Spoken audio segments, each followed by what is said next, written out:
Yep, hold on. Hello and welcome back, everybody. It is great to see you. It's been a while. OnceInLuv here, Serene Balance Productions, joined with Mr. Freedom X15 of, I believe, Grand Crusaders, right? Hi there, everyone. Yeah, Freedom X15 here, streaming from New Zealand. Yeah, so we're just bringing you guys another Yeti Webcam Weekly. Sorry we did not have one last week. Things were a little pressed for time with the sense Seattle being so recent, and then kind of rearing up for an ad season here. But we are here with a Yeti Webcam Weekly again. We do have a very interesting deck list to start. So the first thing I want to talk about is we have a card that people think is awful in this deck list. It is like the key first pick of the deck list. We have a Fortuitous Spirit. Now, Freedom, what are your thoughts on the Fortuitous Spirits from Abyss 11? So I've heard everyone's first reactions to just any of those fortuitous spirits. Their first reaction is always like, "Oh my god, that's garbage." I don't think. And I mean, they wouldn't design these kind of cards if there was some kind of way to use them.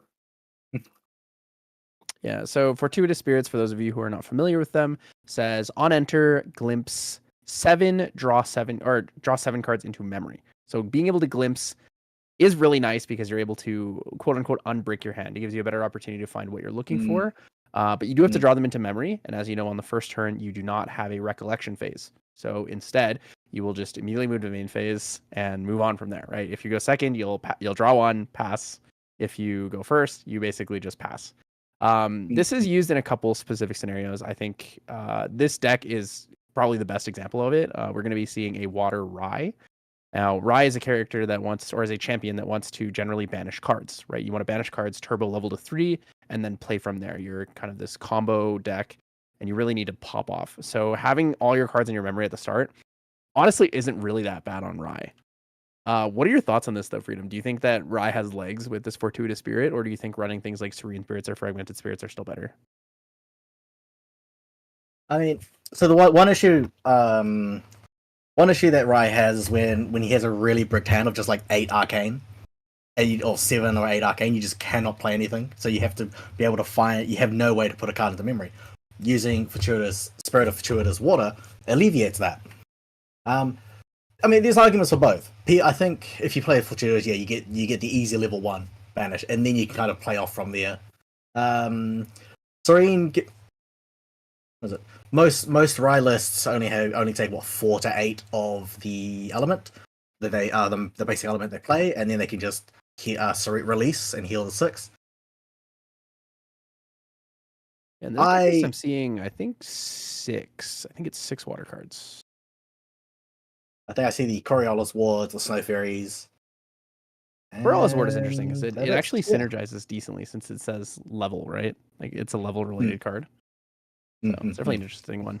I think one of the other things that you can use Fortuitous Spirits with, and this isn't really talked about too much, is multi-element classing. So if you're playing Lineage Break champions that use that have elements built into them, you can definitely play around with some fun stuff. So one that I think personally is probably the most interesting, and the one that I want to try and build and play this season is Fire Vanitas, where I play a Spirit of Fortuitous Fire and then immediately level up into Vanitas to have flexibility.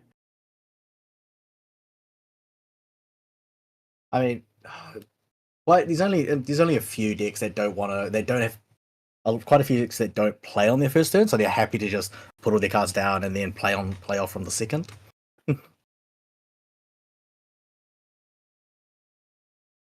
And his opponent here is Orpheus Mercer, who is playing a Wind Umbra Tristan.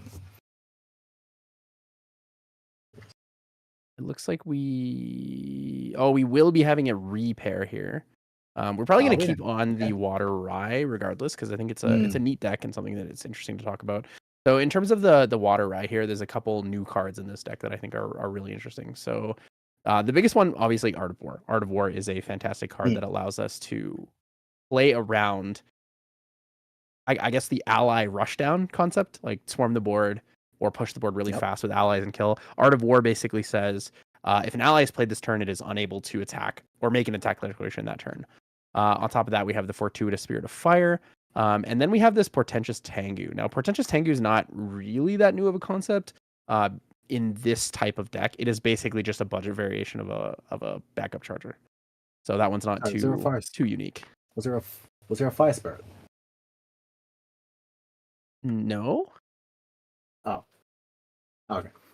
Never mind. Additionally, with this deck, we have a couple new cards that I think are kind of neat, and I want to see if they have the legs that people are talking about. So Zoyu, the Enlightened Sage, I think is a really interesting one.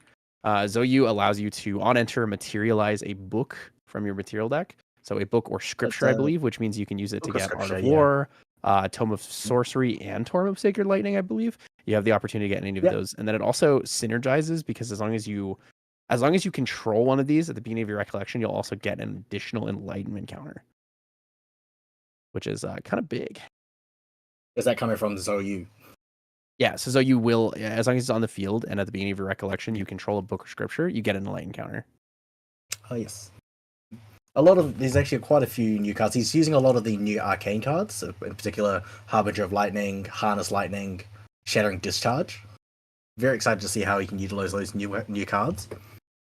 Harness Lightning is interesting because, a lot of the time you look at this and you're like, oh, this is a Shenju card because it has, the Shenju on it. It is the Harbinger Goja combo. But being able to just empower 4 and then banish this card is really nice because it's almost like empowering 5 when you're playing Rai Stormseer, since Rai does get 1 level for every arcane card in banishment. This card is synergizes super well, especially as a low cost. I've heard a lot of positive comments about Shattering Discharge. Basically, just very easy 2 damage. I do have stabilizing capitulants. Yeah. Capacitance. Oh, capacitance. Stabilizing capacitance. So I do actually have our other matchup. It's going to be a fan favorite. We're actually going to be bringing on Jimmy Lee with the Fire Jin, that big old OTK combo.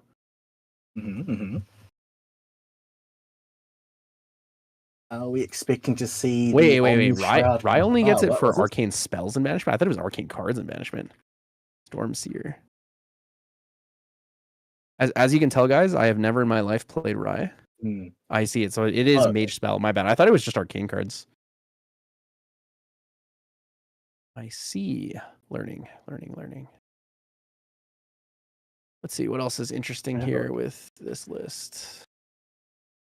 Shattering Discharge is good. It's just able to get a little bit more chip damage out with spells. I think I'm still most interested to see how well the Zoyu synergizes. I think Zoyu is the card that people think is this is kind of whatever. And then the people who are playing him are like, this card is awesome. I think quite a lot of my locals are wanting to use Zoyu. It's just an easy way to cheat out the book. I have a question, of course. Why water in this case instead of standard fire? Probably just for Coriolis Ward. I think Coriolis Ward gives you a really, really good defensive option compared to playing fire or wind. In fire, your best answer is you can just Creative Shock for turbo if you want to, or you can play things like Cremation Ritual, Library Witch if you want to just build influence. But when you look at cards like Coriolis Ward scales really well throughout the game, so you don't even necessarily need to get rid of it as you're leveling up. Right? It says prevent the next 1+ level damage that would be dealt to target unit this turn. I mean, it's kind of just good on its own, right? If you're level 10, preventing 11 is huge. Right. Actually, and then he's got the cheeky just 2 Snow Fairies for any pesky allies. Finds difficult.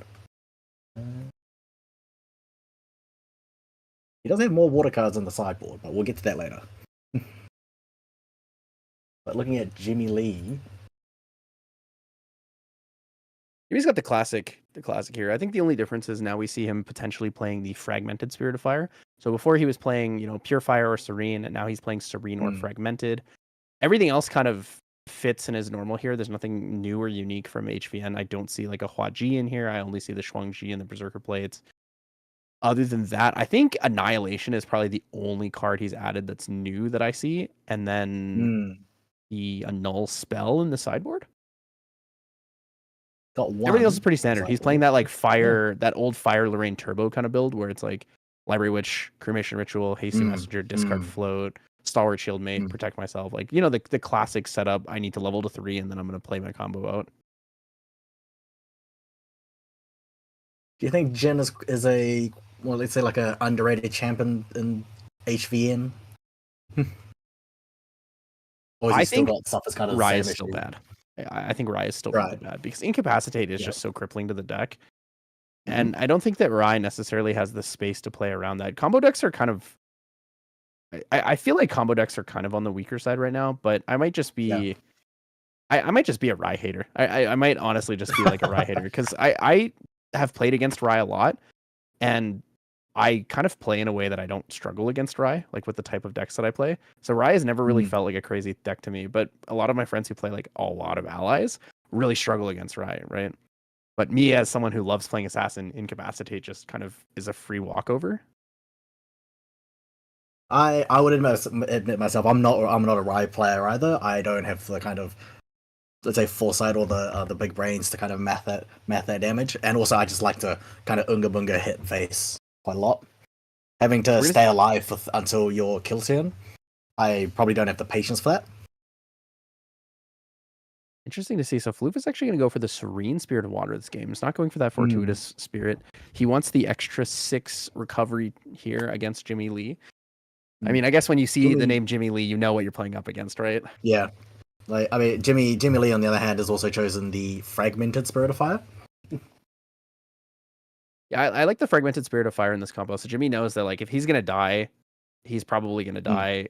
Well, actually, he probably doesn't know what he's playing against. I think playing the Fragmented Spirit, he probably wants for a more aggressive play instead of the Serene Spirit. He says, I'd rather have the extra card to try to find my combo lethal against you a little bit faster. Right? That one card could very well be one turn. It could be. And then maybe in the next game he'll switch over to Serene once he kind of figures out what his opponent is playing. If he's being pressured, he wants that extra heal. But I think against Rye, Fragmented makes a lot more sense because since Rye also wants to go for that kind of OTK combo, you don't necessarily have time. You're not gonna be like taking chip damage. Yeah, so we're going to see Jimmy Lee goes for the Cremation Ritual, not Stalwart, so he'll have the floating available. 1 Arcane Sight is lost for Floof, so Floof has 1 Arcane Advantage. Now Jimmy Lee knows what he's up against. He's probably a little confused. I mean, Water Rye is not a popular thing. We did see Limelight take it to Ascent Worlds in the 3v3 format. Did really well with that. That was a pretty nice combo there. But again, that was before MRC came, right? So we didn't have the Incapacitate yet. Rye's biggest downfall is the negate of his actions. So something I want to talk about with Floof, though, is Floof is not running Fracturize in the main. Fracturize in the main is generally one of the most popular cards you want to play if you're playing fire. Or if you're playing fire. If you're playing water, any splash of a deck that can normally go into other elements, if you choose to play it as a water deck, usually you're going to want to play that Fracturize, right? But him not playing that is a little bit interesting to me. It means he's not showing as much respect for enemy regalia. I mean, it's likely he could put it in the and he could side it in the second game to get past the just to combat Jimmy the Shuangji. Yeah, the Shuangji is a big part of Jimmy's combo. So there's 2 real outs, right? It's Shuangji swing with Enrage for extra damage. You deal extra damage from Enrage based on how much damage you've taken, and then Shuangji gives you extra or has extra power based on how much damage you've taken. And then on the other side, we have the combo with the Relentless Outburst, right? Where if you're over 40 damage, you can have a Poison Dagger effect or a Bubble Mage effect on a target unit and then hit them for multiple 1s here. Jimmy Lee going for the Turbo Charge. Emerging range in this list. I really like. I've become a turbocharge lover. I've been influenced too much by my friends who play 3 turbocharge, but feeling the +1 and the draw on the card, like the extra draw there, really feels like it's important in a lot of these decks where you're playing really aggressive or you're trying to find the combo. We talk about influence and nice. card draw, but like 1 card makes such a huge difference in this game. It is nice when you're building a deck, you've got like maybe 2 cards left, you've got 58 or you're at 59. It's like, oh, what do I do here? But putting just a 1 over turbocharge is pretty nice. So Jimmy Lee, Creative Shock, Prior, and he's got the turbocharge. So we're going to see 2 banished here to take him to Jin Zealous Maverick. Jin on enter will have +1 power for his first attack, and then on attack he will wake up your champion. These guys go to the same local. It's funny that they got. Oh, true. I forgot that that Floof is also down there with Jimmy Lee. So it's Oh, they interesting. locals. Nice. I wonder if Jimmy knows that Floof was playing this ahead of time.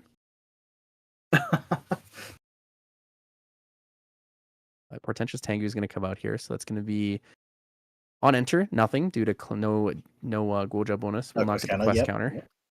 But we'll be able to pay 3 to draw a card into memory and then level up with that. Jimmy Lee on the other side get a dungeon guide, so he has that materialization advantage. He's going to go to level 3, become Jin Undying Resolve.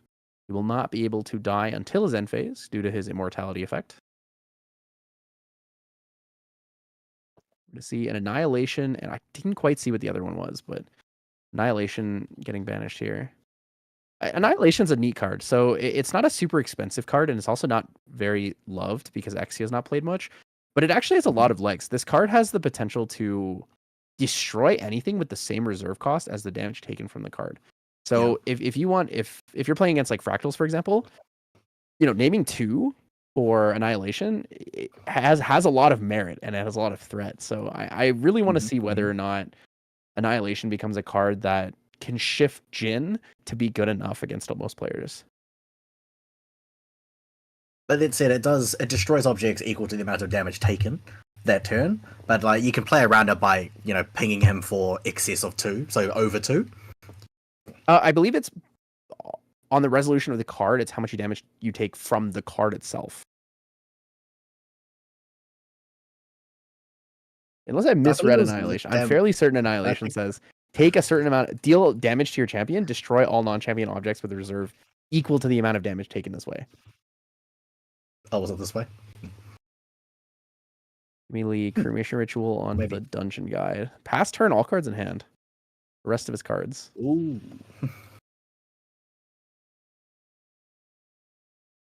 That is the Tengu getting used here for level up. Yes. I like that Weebs have introduced the Tengu as a form of a cheaper version of a backup charger. Yeah, having another way to do that is nice. Having that effect where you can pay 3, draw a card into your memory, is pretty good. So we're going to see another Arcane Sight and a Power Overwhelming. Going up to Rai Archmage. It's also nice because not even just Tengu, but there are other options for that in other elements. So Windspire Crest, I believe, is a pay 4 for a draw into memory. So having more of these effects is pretty nice.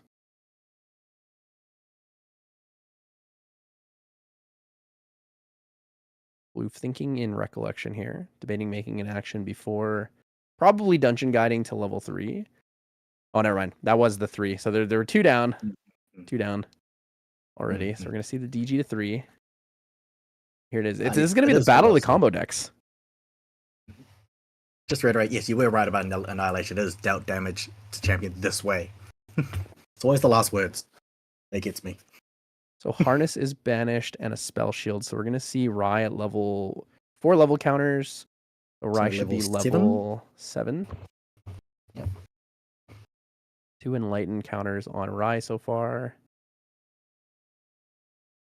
Dungeon Guide can come in for a 1 here.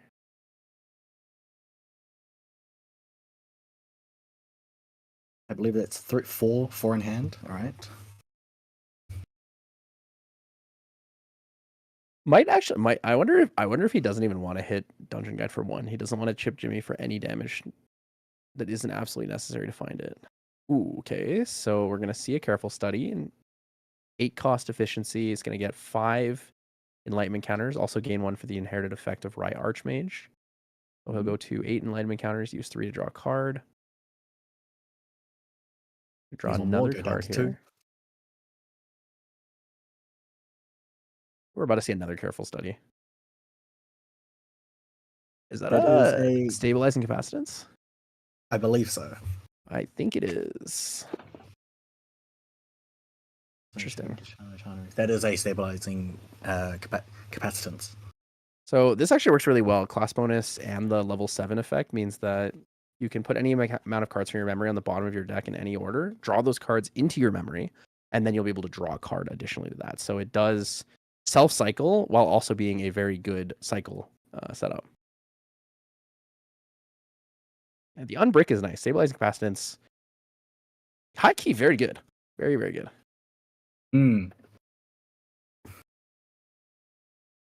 See, I thought this was very good. My local shot me down, though. being able to unbreak your cards, your hand, and in a form like instead of having to materialize a orb of regret. You know. I feel like playing Stabilizing Capacitance is a nice way to get around having to play Advent to dig through your deck, or having to play like Scry every single time. Because if you're able to play something like Stabilizing Capacitance, you're able to put, 2 or 3 cards from your memory into your into the bottom of your deck and then cycle them through. Whereas with Advent, it's really difficult to do it unless you're getting to level 15 or like close to.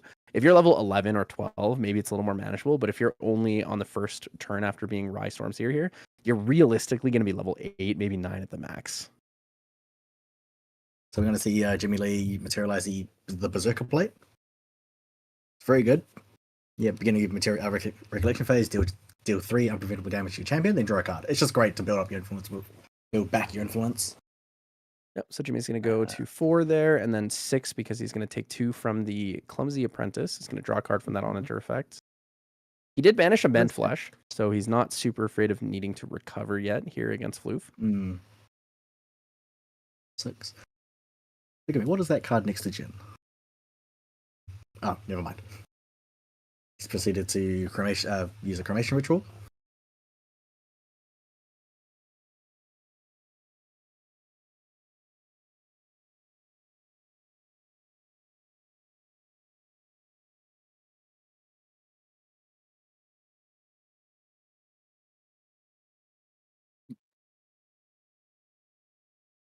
Art of War.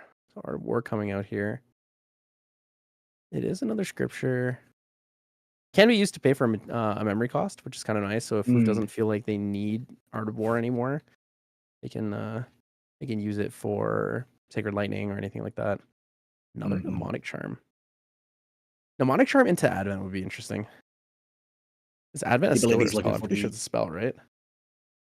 Advent is a spell. So let's see, level 7, 9, 11. Yeah, realistically, we could see an Advent next turn. We have to be careful, though. Jimmy can find like an aggressive lethal pretty quick. Oh, Jimmy respecting the Water Spirit, though. We're going to see the Viridian Protective Trinket here materialized by Jimmy Lee. He's setting up for that combo. He's got a lot of cards in hand. He has a lot of availability to find the kill. He's not quite taking out the Shuangji yet, so maybe we could see like a Relentless Outburst this turn. Could go for a double Relentless Outburst. He is on pretty low damage counters, though, so I'm not quite sure if he's going to be able to find enough damage with that. Need to find a way to give himself damage. Yeah, I don't think he's worried about taking damage yet because Rye doesn't have an answer for once he does his combo and then take Jimmy Lee over that 35. He doesn't really have much of a response besides Coriolis Ward or Spell Shield.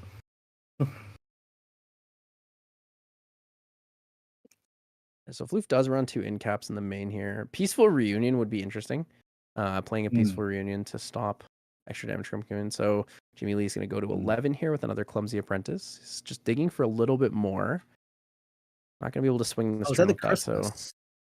That is the Christmas Clumsy. Yeah, so it is the P23, I believe. 23 Clumsy Apprentice.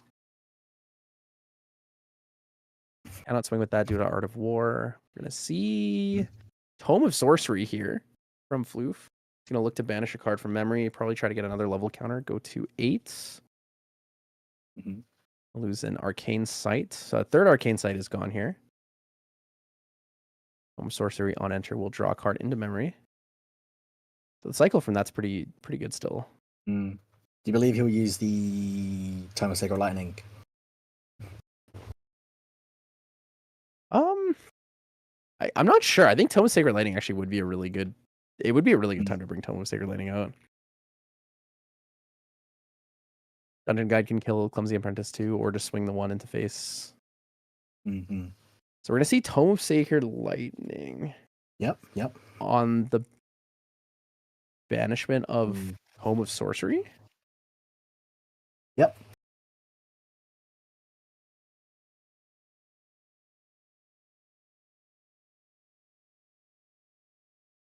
Interesting. So empower 1 in response to the banishment, I think.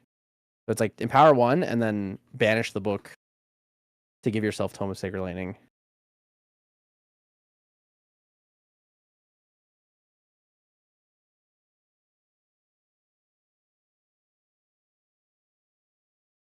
Because it doesn't look like he used that Empower one. Just past turn there. If you use Tome of Sacred Lightning to banish a Tome of Sorcery, do you not get the enter effects where you draw into memory again? I guess that's why there's a card in memory. Okay, I understand what that was. I couldn't figure out why that card was in memory. I realized it's when you use Tome of Sacred Lightning to banish a book, you enter the field with all the effects of the book.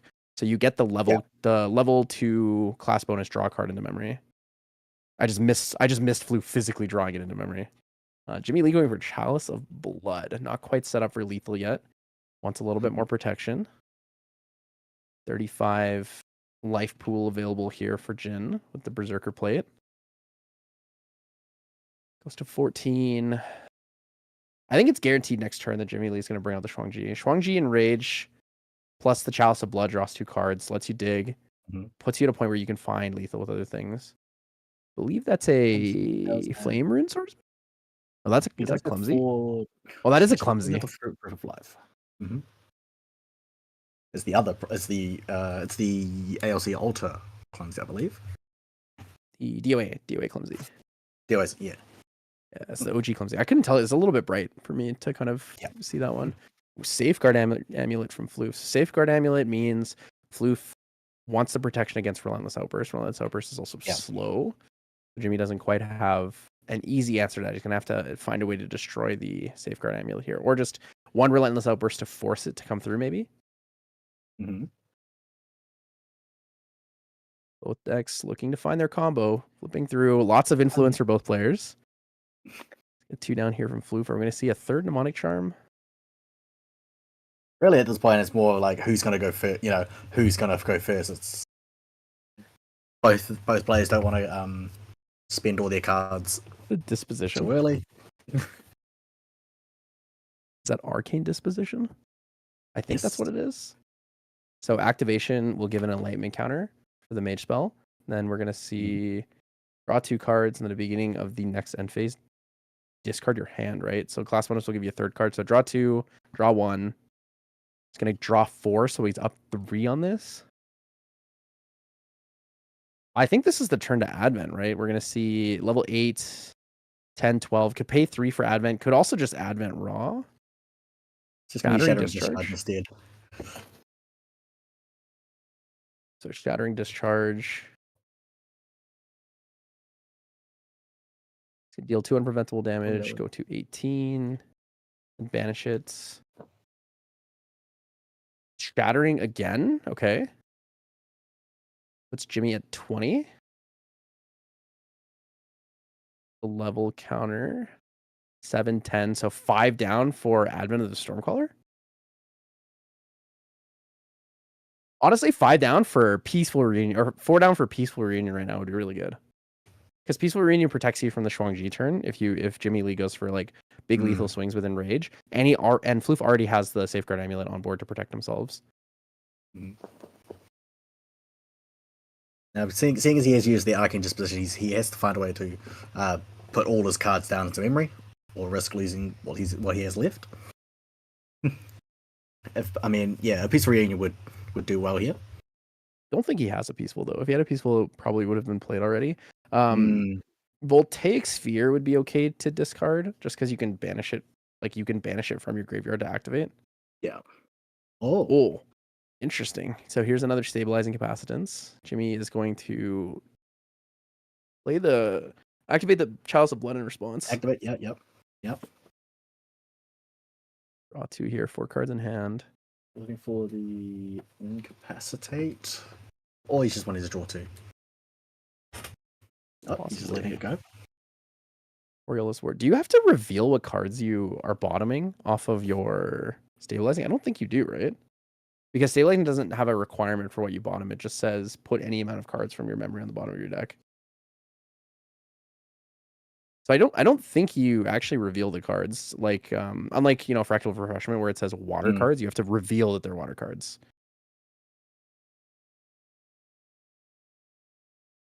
Drew into 1. Still has 5 cards in hand. So this could be 4 down. This still could be 4 down for Peaceful. Yeah. It is. It is indeed the 4 down for Peaceful. Yeah. Yeah, that's a big It's like- influence. That is, I believe, 10 cards in memory. Ooh, incapacitate. Oh, incapacitate is kind of bad here because Jimmy could go for an attempted lethal with the Shuangji. No cards in hand, only has. So has Art of War, has Safeguard Amulet. So allies that enter this turn will not be able to attack, but Jimmy Lee does have the availability to play a Shuangji. Oh no, end step reduced to Ash. Targeting the Safeguard enemies. Yeah, so Floof has no defensive options here besides the Serene Spirit. Serene Spirit can recover 6, so we're looking for 29 to find lethal against Floof here. 9 cards in memory. Nice. So Jimmy is going to be materializing the Shuangji. Yeah. Dungeon Guide banished. Using a Dungeon Guide. Okay, let's see. Shuangji on enter, take 5, draw a card. Oh, he's gonna. 25. Oh no! Oh no! Oh no! 5, 10, 20. Yeah, so that's game. Floof is just gonna call it there. So what happened was Jimmy Lee attempted to materialize Shuangji on the enter of or on the stack of the on enter trigger of Shuangji, which he would take 5 unpreventable damage for. He played Proof of Life, then he played another Proof of Life and another Proof of Life. Now, Proof of Life says the next time your champion would take damage this turn, they take double that damage instead. So what he would have done in that case is he would have taken 20 damage from the Shuangji. So it would have went from 5, doubled it to 10, doubled it to 20. Actually, it would have been 40. 40. It was he would have 40, doubled it to 40. So that would put him at 60 damage counters. Then he would take, and he would draw a card. He would take the 3 from the Berserker Plate, draw a card. And then while Proof of Life, if you have more than 40 damage counters, while it's in your graveyard, you may pay 2 and banish it to wake up your champion. So with the Shuangji would be swinging for 13 per hit, and he would wake up his champion using Proof of Life, assuming he had nothing else. So assuming he didn't play Enrage, which would make you take 4 damage counters, and then you gain 1 power on your next attack for every 4 damage counters you have. So if he goes to 67, that means he would get 18 damage plus the Shuangji. He'd be swinging for 31. Then he would pay 2 for his Proof of Life and swing for 31 again. So, swing for 31 is like just straight lethal through Floof. It just goes right over the Serene Spirit release and everything. Jimmy with the big OTK. Triple Proof of Life is kind of spicy, guys. What about 104 damage if he had woken up 3 times? Yeah. The other thing that's funny is he could have just played like triple Enrage or triple. You play like double or triple Enrage, or you play like 2 Relentless Outbursts and you just kill him outright. There were a lot of ways Jimmy could find lethal there, but the incapacitate plus the reduced Ash made it 100% guaranteed. There was no way that Flip was going to get over that. That was perfect. Looking at the sideboard now. Peaceful. Yep. How do you feel? How do you feel about Floof's chance into this deck? So what I see would be to put in. You would put in Morgans to prevent any healing. You could also put in Resolute Stand. Doesn't really do much. It's just you're just gonna prevent 3. That doesn't matter against Jin. You're gonna be taking like a bazillion. 3 Fracturizers. Trying to get that to as an answer to Shuangji. So I could see 1 incap, Morgan, the Fracturize.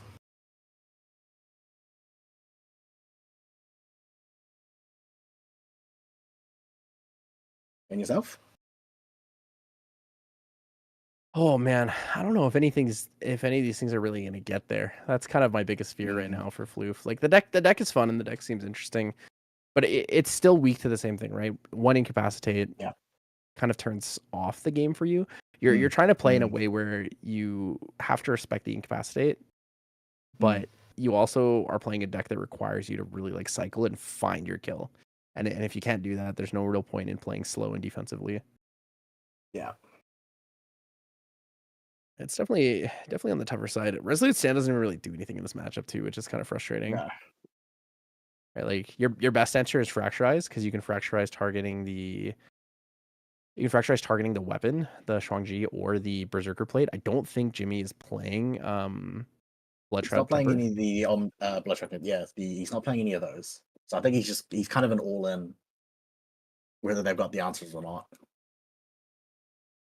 Yeah, Bloodshot Temper just kind of feels like too slow of a card for a lot of the decks that you want to. I mean, like a lot of the decks for the one deck that would play, Exia. So a lot of the time you're like, do I run this or do I just run something that's more like generically defensive? Mm. It's tough either way. So we got Floof, who's decided to start with the Spirit of Fortuitous Water. Fortuitous Water, I think, is better here. Starting with that extra card, probably more impactful overall in the matchup. I mean, now that he knows he's up against a Jin, so not an allies player, not an allies champion, he can afford to kind of just go to skip his turn 1 and not take any like damages from any 2/3s.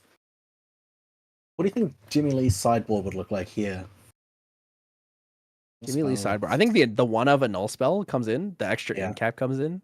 Meltdown would be interesting. I don't know if it's worth playing the Meltdown here. You can use it to target the Tome of Sacred Lightning, but at the same time, you can also just banish Tome of Sacred Lightning, draw a card if you want. I think the Reduced to Ash is more than enough, right? Reduced to Ash can target the Art of War, but it can also target the Safeguard Amulet that's going to come out here. So Jimmy Lee sideboard, in cap comes in, a null spell comes in. Maybe the Crimson Prescience if he's afraid of certain, kill lines. But overall, I think Jimmy's deck just does fine into this. I think now that he's chosen, well, on the second game, he's probably decided out the Serene's, Spirit of Serene Fire over the Blinding Orb, because why not? You need both spirits.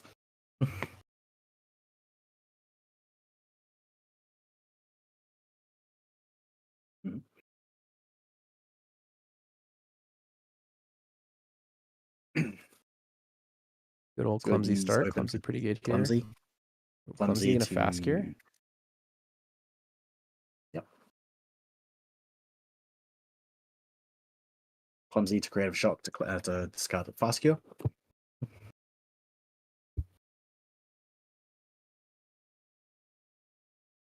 Floof immediately going to level 1. Ooh, Peaceful Reunion gone. That's kind of sad. Probably not the card you want to banish. A lot of the time you really do want to get those arcane cards of banishment, but especially in this matchup, I think that Peaceful Reunion is like really key, and the timing on it is really important. Yeah. He has 3 in this deck, so he's got 2 more. Zoyu. We're going to see Zoyu here. So class bonus, we'll be able to materialize a book. Zoyu, kind of sick. Now we get to see if he's really all that. Yeah, Art of War here. Art of War good. You don't want to do Tome of Sorcery because you're not level 2 yet. Yeah. You don't get the on-enter effect. In level 1. I wonder if Jimmy Lee has the Savage Swing in hand, because if he does have the Savage Swing in hand, he can Savage Swing into the Zoyu and then use the Clumsy Apprentice to clear. Because it's already on the field.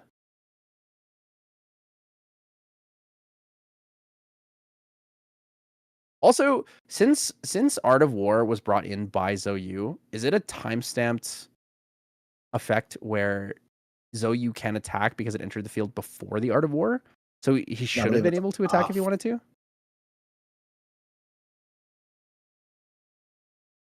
Or is does it only work in the way where if you remove the Art of War, then you're able to attack? It's not like because the Art of War was on this turn. It's like as long as it's on the field, that effect applies. Mm-hmm.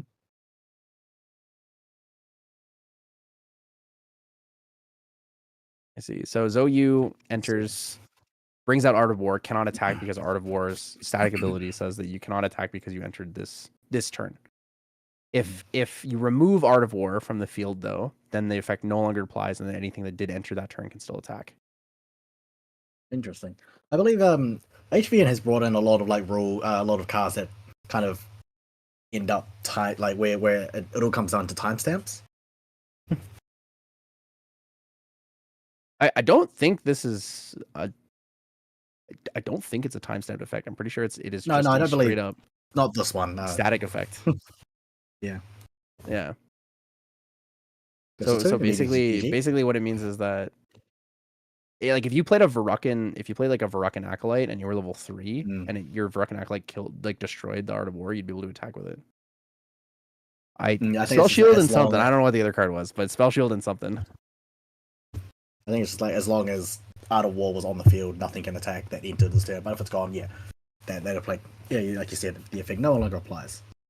So we're going to use the enlightenment counter there. 1 down for careful study. Exact. So this is actually really good for Floof. If Jimmy had 5 cards in hand to incapacitate this would actually probably cripple the deck so hard that I think he would almost want to scoop. Like, obviously you wouldn't scoop because, you're down 1 game already, but losing your careful study on that exact turn would be crippling. Absolutely crippling.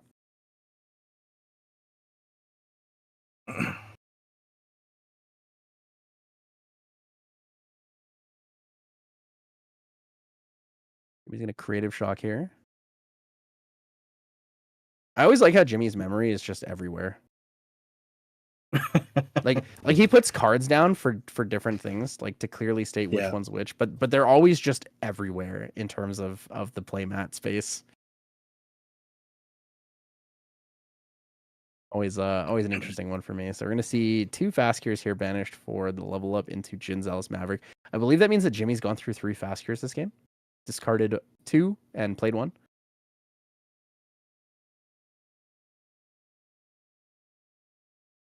Sadly, unable to use the recover effect from fast cure there. There's not much to go on when your opponent has influence of 2. It's unlikely, yeah. It's unlikely he'll ever get that effect, but it's very easy floating. Dungeon Guide comes up from Jimmy Lee. Both players having the Dungeon Guide. Combo time is set up now here. I think Floof might have a better advantage just due to the fact that this, like the Fortuitous Spirit of Water giving the extra card, but also having the Dungeon Guide this turn. I feel like Floof has a much better chance this game, being that it's like almost a 1 turn ahead in a sense. I would actually agree with you there. The Fortuitous, I like the Fortuitous one pretty much giving you back your 7 influence rather than the fragmented or serene spirits going down to 6. You kind of want that extra card. And then being able to glimpse all 7, potentially be able to see 14 cards from the top. Yep. So Floof is going to banish a Arcane Disposition here for a Tome of Sorcery. Tome of Sorcery will enter and give Floof a card into memory. Has the option in main phase to activate a Tome of Sacred Lightning here. Probably wants to empower first. So there's the empowerment. I see Tome of Sacred Lightning come on. It's going to get to draw another card into memory here. Yeah, Tome of Sacred Lightning on to draw. Pretty good. I like that. Yeah, drawing 2 cards into memory. Potentially drawing 2 cards into memory. Interesting. So he's actually going to activate the effect of Tome of Sacred Lightning, banish a card at random from memory, which the only one is going to be that Power Overwhelming, which will let you draw a card. Also going to gain a level counter. So Rai here is now at 7 enlightenment counters with 6 additional level counters from arcane spell cards, mage spells, and banishment. At level 9 here, uses 3 of the enlightenment counters to draw a card. So, down from influence of 2 up to 5 is kind of good here. Going up to 6 here. Kind of digging, looking for another careful study, most likely. Yeah, I actually think he drew that off the top. So it's going to go to careful study will activate, give him 1 enlightenment counter for the inherited effect, and then he will gain 5 more for the card itself. It's able to draw 2 more cards. It's a good +1 from the careful study. To go from 2 to 5 to 7. 6. 7. Jimmy just verifying where the extra enlightenment counter came from. Inherited effect of Rai Archmage.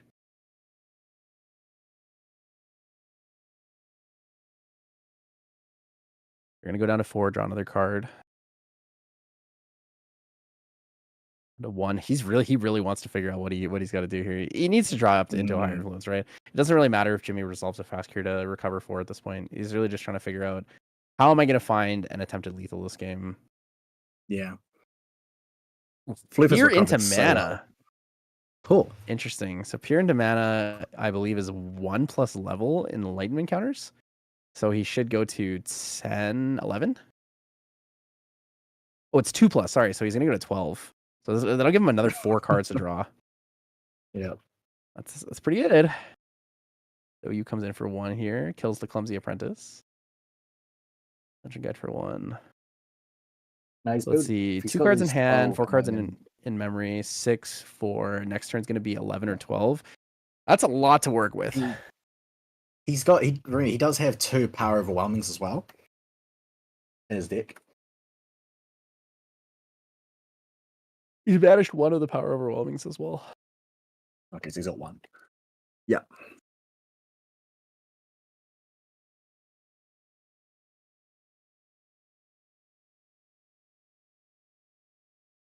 Is that an Enrage? No, that's the Swan G. Enrage. Banish Enrage for the Berserker plate. It's gonna take 3, go to 8, draw the card. Dungeon guy comes in for 1, putting Floof at 4.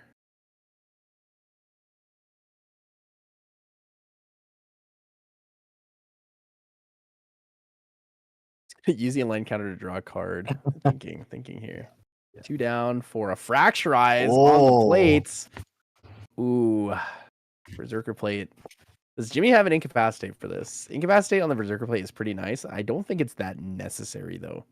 I think you're kind of okay with. You're kind of okay with him fracturizing your Berserker plate. You are not okay with him fracturizing your Shuang-Ji though. Yeah. Floof has put himself into Fracturize. Fracturize. He does have it. Yeah, Fracturize is also a mage spell, so he's gonna get another Enlighten counter for that inherited effect. Now, Jimmy did have the Incapacitate. Incapacitate good here. Yeah, he wants to protect it. I mean, Berserker plate is like one of your engine cards, right? Take 3 every turn, draw a card is honestly not bad. Drawing card is nice. Now, materializing the Nullifying Lantern. What does that shut off exactly for Jimmy Lee? Blazing Lunge, I believe, is what he's trying to shut off here. Blazing Lunge is an unpreventable deal damage if you banish fire cards from your graveyard. I don't know if Jimmy actually runs it. I would assume he does. He does not. He does not. But the respect of it, nonetheless, is pretty good. Blazing Lunge is a scary card. I think, yeah. I think Jimmy Lee's has or also Rending Flames. Rending Flames also is pretty relevant. Yeah. Because Jimmy does run Rending Flames, and in the past he has run Rending Flames. So if you Rending Flames with a Shuang-Ji, and you have like, I don't even 20 damage counters, like it's a lot. You're hitting for 20 basically. Yeah. But I respect that. He doesn't know he's not running it, but doesn't have to be careful.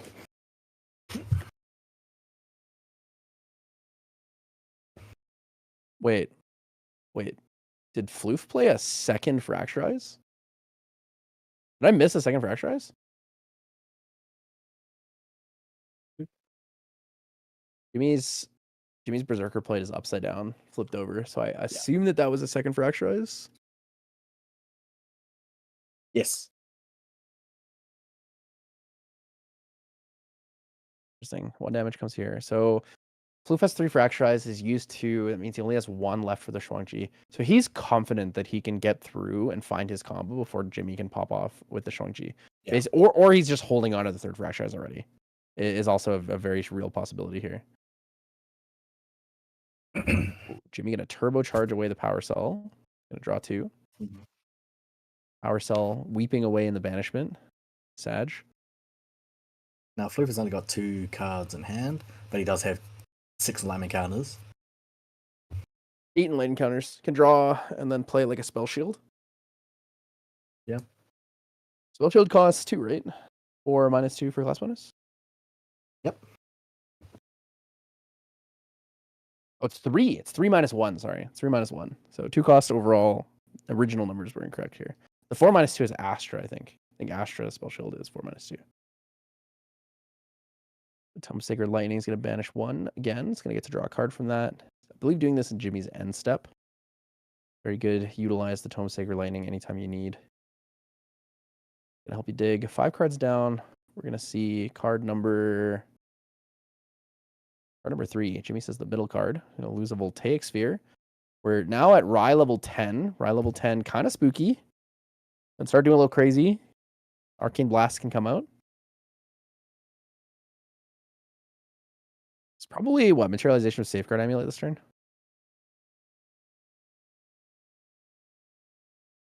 Safeguard Amulet feels pretty safe here. Oh, Tengu. Tango, it's dead. Holy. I'm going to pay for the Tengu in Recollection here. 3 down for Tengu. It's going to draw into memory.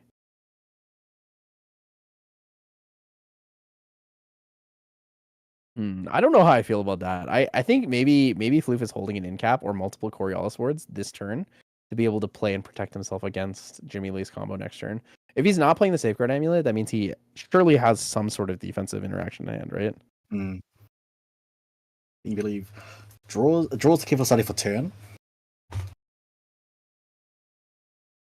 Giving myself a 10, 15 alignment counters. That's a lot to play with here. Yeah, 5 card draw is really big. The hardest thing about playing into Jimmy Lee is like you really don't want to deal damage to him on his turn, right? You really don't want to deal damage to him on your turn. You want to kill him in the end step, but there's not that much fast interaction for damage. Ooh, Arcane Sight. Arcane Sight's going to give an enlightened counter on activation. It's going to get a level counter temporarily for turn, and it's going to draw the card from it. 10, Unless I'm crazy. I thought it gave 1 enlightened counter. So that puts It's mage. It's a mage action, right? For Archmage. Rye Archmage is a mage action card. So we should be at 16 in lane counters. Morgan's Soul Guide is interesting here. Morgan's Soul Guide against Jimmy. So Jimmy can't play Mend Flesh to recover. But there's also other things because you strangely enough get the class bonus. So at the beginning of your recollection, you glimpse 1 or you recover 1. It's kind of up to you. But you can't use Relentless Outburst to kill Morgan. You have to kill it with combat damage. Ooh, another Arcane Sight. So another temporary level counter here. So we're gonna see Rye at level 12.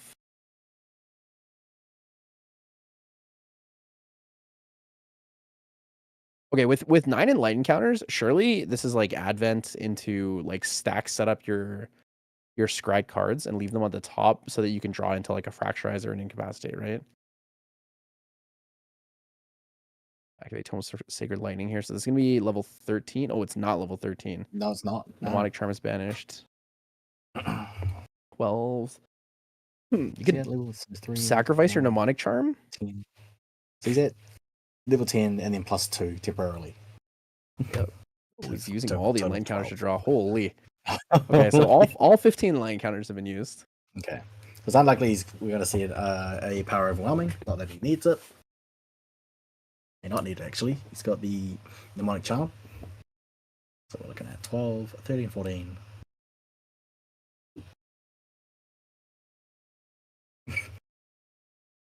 You're into mana for 15? 16.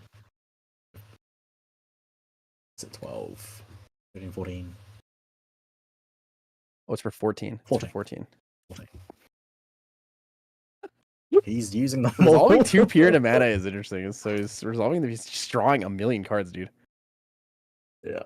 This is the Rye experience. Now imagine if he played Reckless Conversion right now, guys.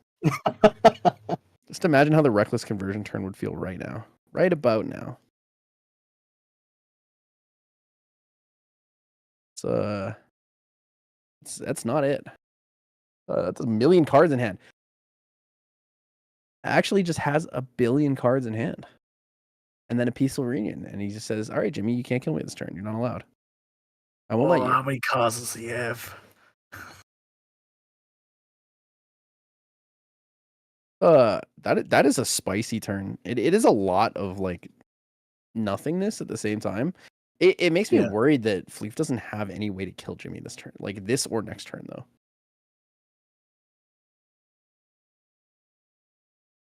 Because I'm thinking the only fast damage really is like Shattering Discharge, and then because I think Voltaic Sphere is slow, right?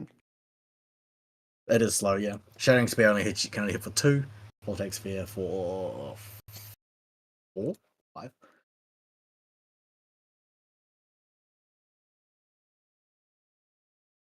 Now does Floof run?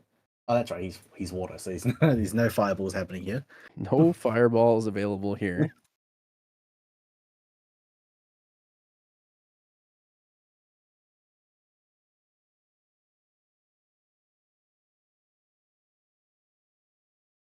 People wish for like the DOA ride to come back or unban Reckless Conversion, but seeing this turn, you don't need that. Rye's fine.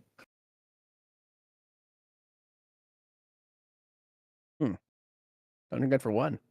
Floof taking a 6 point of damage here. 6 damage counters. Wait, that can't attack because Peaceful Reunion. He even took the 1 too. He even said, "I'll take 1." Takes 1. Reversed. Takes 1. You actually can't take 1. Oh, Stalwart Shieldmate here for Jimmy Lee. Likely Not quite sure what the Stalwart Shieldmate's gonna do. The funny thing is the Morgan, like, it just sits there and is like kind of menacing because you have to kill Morgan, right? But like, how do you kill Morgan? Because Morgan's just gonna give you the Glimpse 1 or the Recover. All right, so Cremation Ritual on the Stalwart Shieldmate. It's funny. It's quite interesting because I don't often see Morgan being played for the class bonus effect. I mean, you also have Art of War on the field, right? Oh, Fracturize? Yeah. Wait, what is he fracturizing? I'm confused. Is Fracturize the Nullifying Lantern? Wait, I didn't even see what Jimmy played there. Is that the Shuangji? Wait, what was Fracturize? I didn't even realize it was there was something in the corner there of the screen.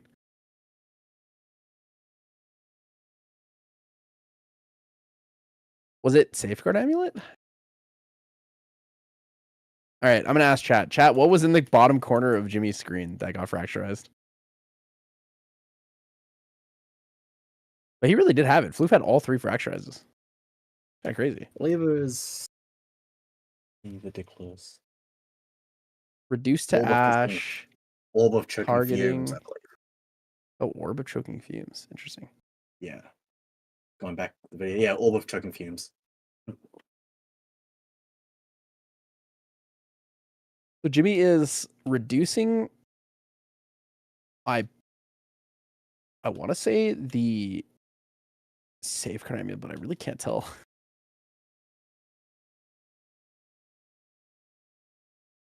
Reduced to ash. Floof said in response, I'm going to use my enlightenment counters to draw a card, and then I'm going to activate Tome of Sacred Lightning. We're going to lose a 19, 11. Which one is that?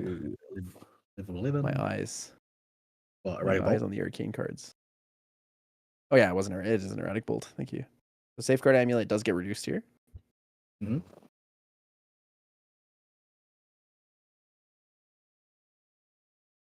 I guess Jimmy's looking for an attempted line with Relentless Outburst. So Morgan can't die from the Relentless Outburst, but I mean, I guess Rye can still die from it.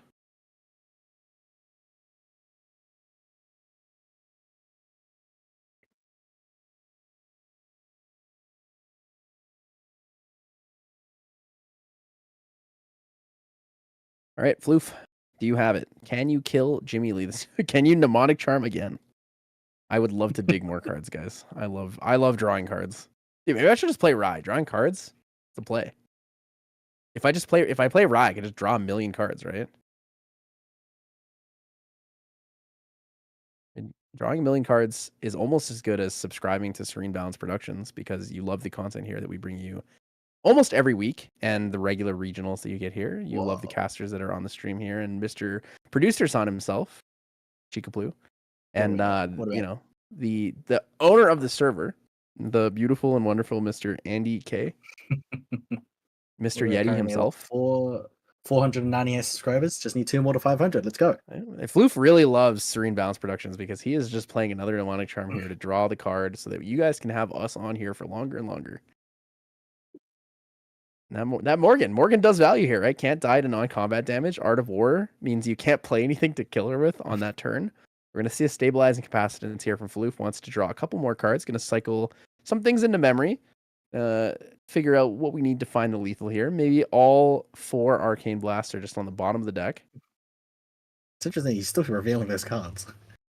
Revealing Stabilizing Capacitance, Dungeon Guide, Zouyu, a Disposition, another Stabilizing Capacitance, and a Power Overwhelming. It doesn't need to reveal, but respecting his opponent, chooses to reveal the cards here to Jimmy Lee.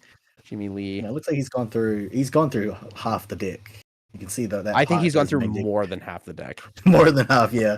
Like, he's played 3 Mnemonic Charms. So he's drawn 3. Yeah. He's activated Tome of Sacred Lightning 3 times, and he got the Tome of sorcery twice, so that's 8 cards. Glimpsed 4 to the bottom at the beginning of the game. So drawing to 7 puts him to 10. Drew for turn 11, 12, 13, 14, 15, 16, 17, just from draws to turn, plus the 3 mnemonic charms, 20. 5 from the book, 25. And I believe he's used 33 enlightened counters. So he's more than he's almost 2/3 through his deck. Yeah. We're like very, very close to being 40, like almost 40 cards into the deck. We're getting closer to the point where he's starting to see the cards he just put to the bottom. If he plays one advent of the Stormcaller, he will see all of his cards again. Yeah. I'm trolling. There's no advent Because- of the Stormcaller in the deck. I really would have expected at least like one advent, but I guess it's the one anger disguise instead. I'm sorry.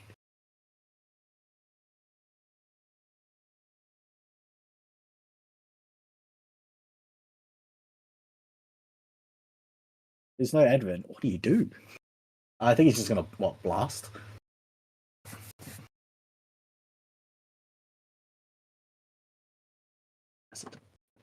Stabilizing capacity. And I started blasting. They call me Danny DeVito. I just started blasting. Started arcane blasting my opponent. The Viridian Protective Trinket comes out here, so it's going to be a little harder for Floof to play the Coriolis Ward. It actually does have the cards available for it, I believe, though. I believe is that One 4 in cost. hand or is that 9 in hand? It's 4 in hand, 9 in memory. Okay. All right, so Jimmy's going to go to 15. He's going to take the Clumsy Apprentice, take 2. He's going to slowly bring himself closer and closer to a threshold where he might actually be able to kill Floof. This is like a really weird game of chicken because Jimmy doesn't have ways to like deal more damage to himself faster. Yeah. And Floof is just like, cool, Peaceful Reunion. Cool. Peaceful Reunion. Cool. Spell Shield. Coriolis Ward. I guess the Coriolis Ward actually works really well in this situation because if you're in a place where Jimmy can't push damage onto you directly, you can just play your Coriolis Ward repeatedly. And at this point, right, it's Coriolis for, I believe, 12. It's 1 plus level, so we're going to see 8 plus 3 plus 1. Kind of big. Terrafring comes out.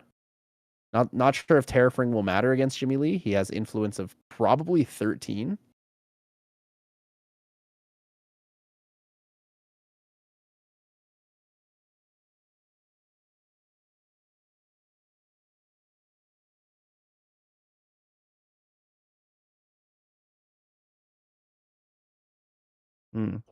Lightning counter is being used.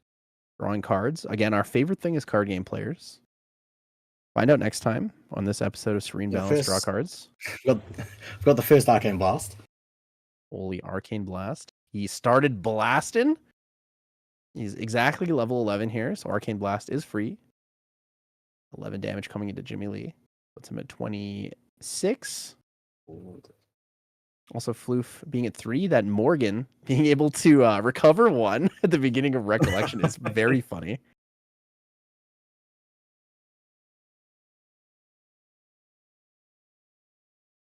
Rated Bolt. Or Rated Bolt for 11.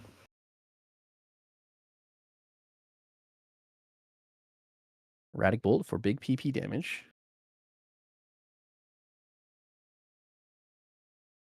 Erratic Bolt kind of cool. So he's going to banish 2 cards from his memory. Draw 2 more cards. Right. I don't know how to draw cards. So Erratic Bolt does the damage first. Right. Then you choose to banish cards. Banish cards coming in. Okay.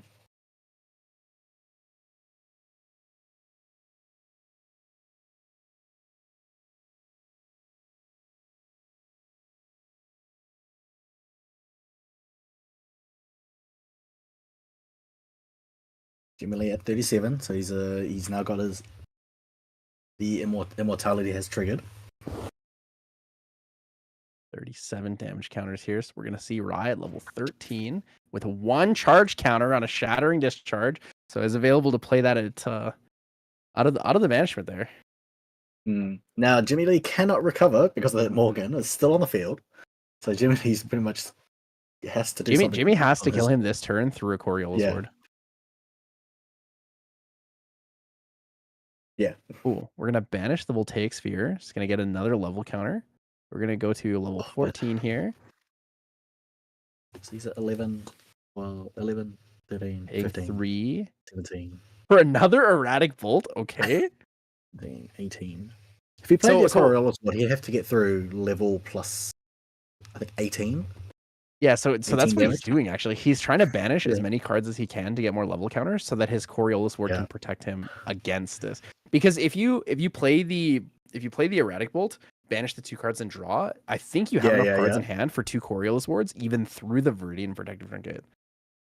So let's see, you banish 2 arcane here, you go to level 16, so Coriolis ward for 17 twice is like almost impossible. It's insane that it's a 1-cost card. even on the Burning Trigger, 3 costs. That's insane.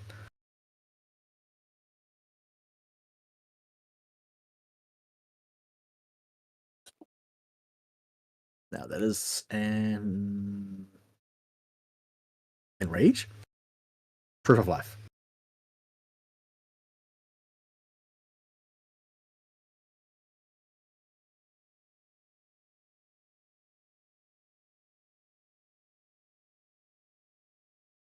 Ooh, we So he's- didn't banish 2 arcanes actually. We banished a Morgan and a Dungeon Guide. So it's going to stay the same. It's going to be 11 level counters plus the 3. So Coriolis ward for 15. So he's played that Proof of Life in response to the erratic bolt. No way he's taking playing that another one. bolt. There's no way he's playing another one. Like at this point, just erratic bolt your Dungeon Guide. Oh, that's crazy. That's crazy. Peaceful reunion. Okay, that's crazy. Yeah. 7 cards in memory, peaceful reunion. I believe 4 cards in hand. Does Jimmy have an incapacitate? Because if he doesn't, it's just over.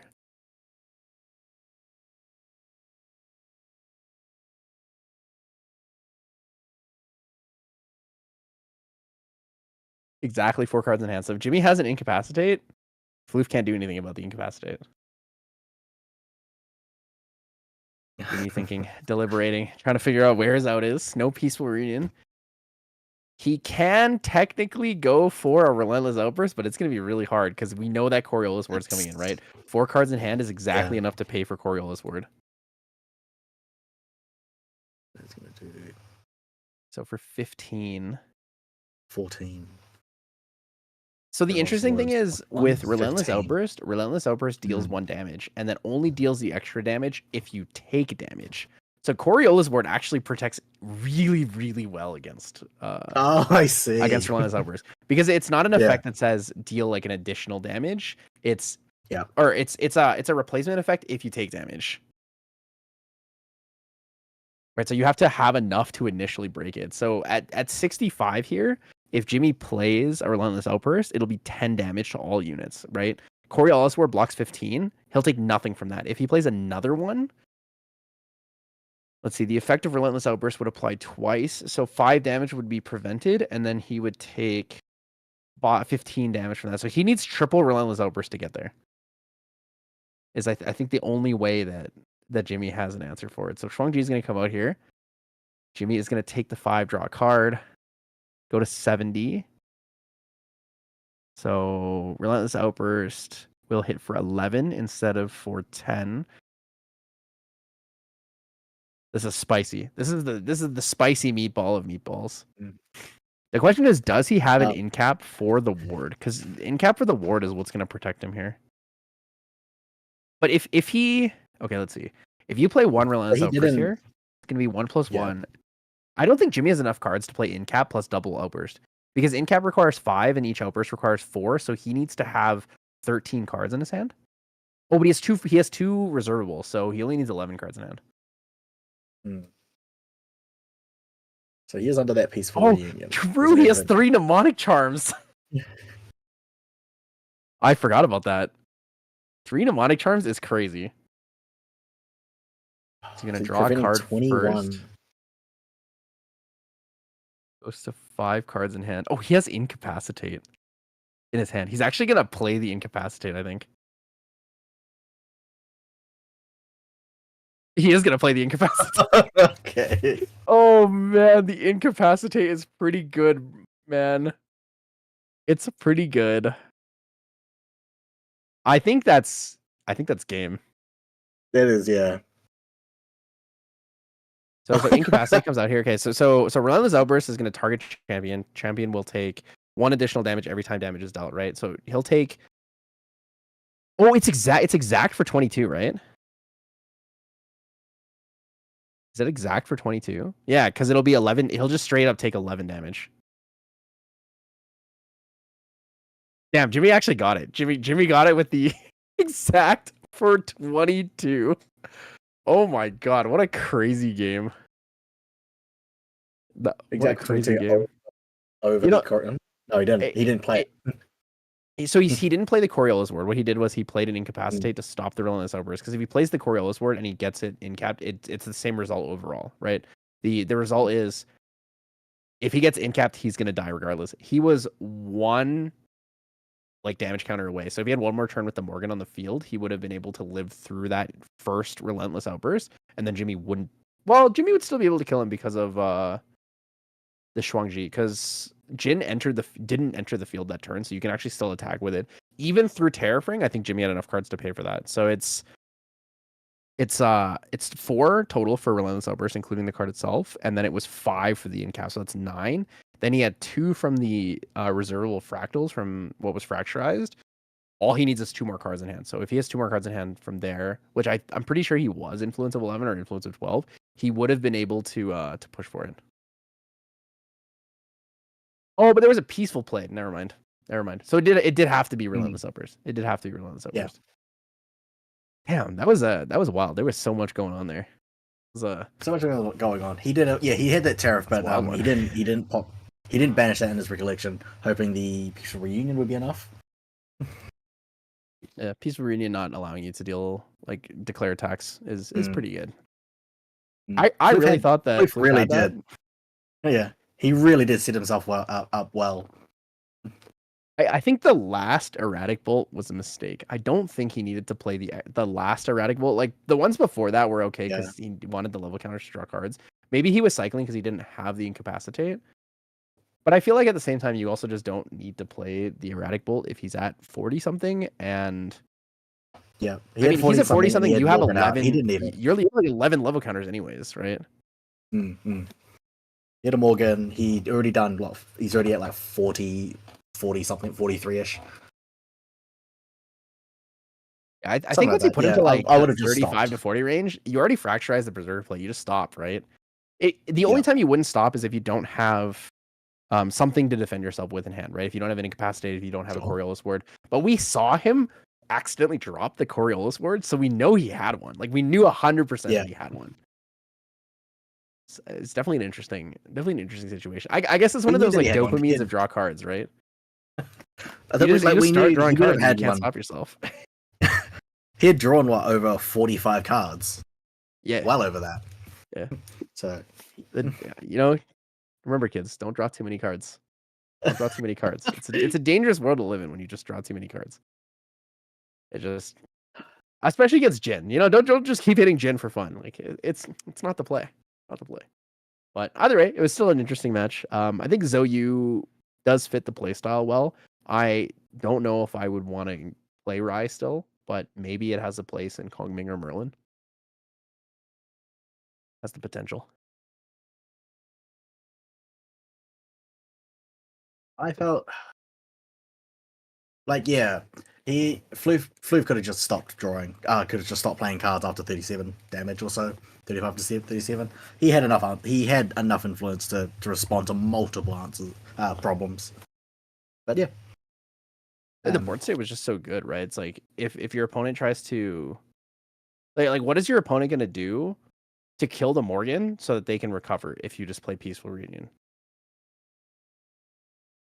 Like he has to use unpreventable damage to do it. So basically has to use like double Sparkle Light.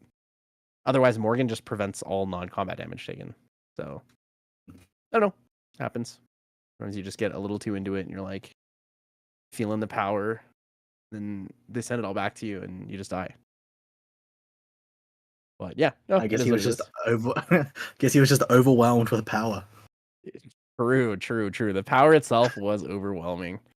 All right, guys. I think we're gonna take a very short break here. We're probably gonna have like maybe 2-3 minutes before the next round. We're just wrapping up the first round here. But thank you guys so much for joining us so far with the Yeti Webcam Weekly. So reminder, we do have the stream this weekend with the HVN Yeti Online Regional. I sadly will not be here, but you will have other wonderful casters here and the wonderful Mr. Producer Son that's always been here. So make sure to check it out. Also, please subscribe. We are so close to 500 subscribers. Andy K would love you long time for that. You all know he will and does and will and does and will. Just like drawing cards. You know, if you love to draw cards, make sure to subscribe to Serene Balance Productions. But we'll be back in a couple minutes, guys. See you guys.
Hello and welcome back, guys. We are here with round 2.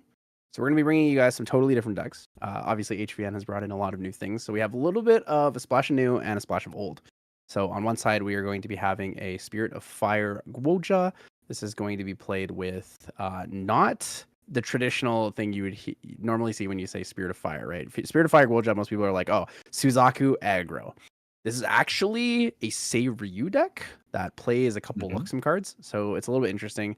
There are a couple cards in here that I think that people will be really caught off guard, but I don't quite want to jump into them yet. I want to talk about the second deck list here.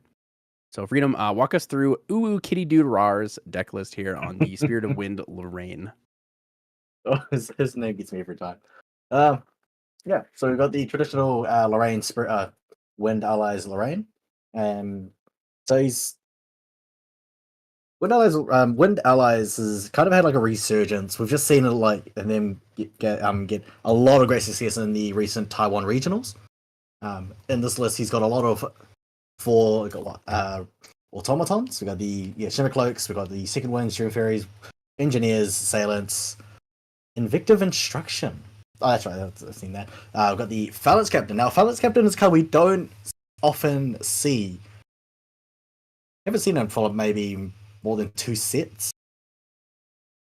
Eternal Magistrate is always quite a good staple in Wind. 4 Liabays, 2 Asen Protectors, Rally Advanced, Swift Recruits, Attune, and Extraction, Incisions, and Inspiring Calls. Lots of solid 4-ofs in Elf Allies. It's kind of interesting to me because there is a split here between playing automatons and playing humans. So Shimmer Cloak Assassin plus the Dream Fairy and I believe the Eternal Magistrates are not humans, but we are playing Phalanx Captains, which is kind of unique to me because Phalanx Captain applies only to other human allies you control. So correct. It means you can use it at level 1 when you compare it to something like a Banner Knight.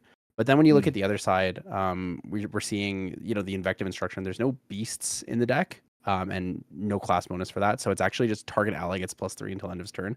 This is basically a flexible restand focus deck. So the concept is a wake up deck, right? We play Second Wind in response to the attack before damage to get the extra +1 from Second Wind, and then the ally wakes up, and then also is playing things like Inspiring Call and Rallied Advance. So Invective Instruction into like multiple attacks of the same thing is what Kitty Dude Rar is trying to go for here. I like this where you can kind of go both lanes. You can go the automaton route for damage if you're using the backup charger, or you can also just go down the human route as well. It's kind of I've seen in in the other top 8 lists in Taiwan, it was just the Wind Allies everything, best of both worlds, you could say. Yeah, there are a couple cards that can make it a little more comfortable with the newer sets and stuff, especially like all the extra like available draw cards. Something worth mentioning here though is Kitty Dude Rar is not teched for playing against a Shenju. So when it comes to the game 1, I think that Nidhogg actually has quite a bit of favor against this because the sideboard is 4 arrow traps. He's got 4 Dream Fairies, but Gwoja has that level 2 effect. No way to kind of bounce to suppress the Dream Fairy, just to kind of avoid that, but this is really only his answer. Yeah, being a fire deck, no access to Stifling Trap. I think the best thing you have going for you is going to be your Gwoja level 2 lineage release, but you can only use that against 1 activation or 1 trigger, so 1 Dream Fairy or 1 arrow trap. I do like playing Azure Dragon. I think that initially when the set came out, I thought that Seiryu was the worst of all the Shenjus until the HVN set release notes came out that talked about Seiryu's command. After playing with the Azure Fatestone a little bit more, it's really nice just to be able to cycle cards. So there's a lot of other decks that don't necessarily attempt to like flip the Shenju, like to transform it, but just use it to cycle cards. So like bird decks are really fun for that. So Azurite Fatestone having so much flexibility makes it really interesting to watch on stream, in my opinion. I still haven't fully grasped the Seiryu version of the deck of Fire because I've mainly played the Suzaku version. It's going to be very interesting. I like the Sunblessed Gazelle having to being able to kind of restore some influence. Yeah, Sunblessed Gazelle is interesting here. Being able to draw and recover from that is nice. And then the other thing is like you get power based on your opponent's influence too. So if they're playing like a really high draw deck, like a Rye or a Merlin, it's going to be like a really strong ally. Ooh, deflecting edge. Just a straight up deflecting edge targeting champion here. Reduce damage. Yeah, so there's a lot of defensive cards here for Nidhogg, right? We're seeing a null spell, deflecting edge, expel the departed. There's resolute stands, and then the fast cures. Lots of things. A lot of unique cards from the recollection deck too. So Fatestone of, I believe, Unrelenting. I like Fatestone of Unrelenting. It's kind of weird. So on enter, it enters hindered. As a spell, deal 1 damage to target unit, and then you can rest it, banish 2 to transform it, and then it turns into the Cheetah of Bound Fury. This is the one where on hit, you can return it to the field under its owner's control, so it'll flip back and then deal 1 damage on enter again. Yeah, I love that card. Yeah, it's really nice. I like I like Fatestone of Unrelenting because that plus whatever your Shenju Fatestone is pairs well with the Flame Wreath Call. Flame Wreath Call being a fast activated spell or a skill, I believe, that you can just deal 2 damage to target units. 3 damage to 2 allies. Yeah. Ooh, this is not hot though. This is not hot. When your opponent plays the Attune with the Winds, it's you're not feeling good about that one. So Imbued Eternal Magistrate, Attune with the Winds, and it's gonna be kind of big. And looking silent. Kitty's already set himself a solid board. One thing I've noticed is that quite a lot of Shenju decks don't have answers for like wide boards. You got like Bestial Frenzies, but no one's kind of running those. Like no cleaves. That's what I'm saying. Yeah, I don't think a lot of people really care to clear the board, especially when we have cards like Flame Wreath Call, right? Like if you play your Fatestone Unrelenting, if you play a Lava Plume Platestone, or even if you play any Fatestone, right, you're able to just play that Flame Wreath Call and then look for the kind of clear in that regard. You're able to get that board wipe. It's going to be harder in this situation since we did talk about how with the Attune with the Winds, these are all now 3 power 4 life allies instead of being 2 power 3 life allies. So clearing them is going to be a lot harder for Nidhogg. 3 3/4s. No, 2 3/4s. And a 2 4.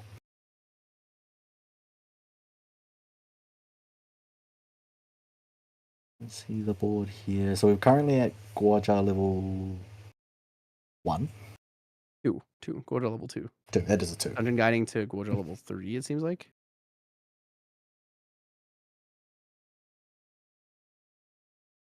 Wait, did I missee that? Did he dungeon guide to?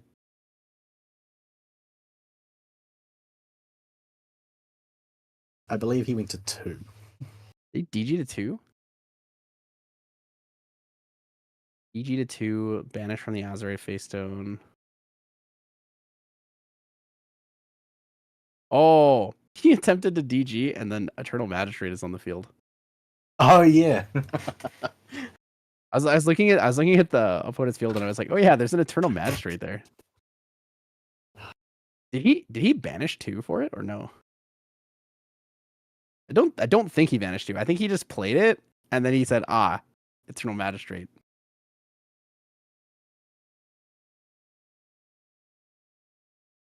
So he can banish, he just cannot bring out the next level. He basically just said no trigger because he's like, I don't want to banish 2 for nothing, for no reason. Unlucky. Eternal Magistrate, kind of good, guys. Been good.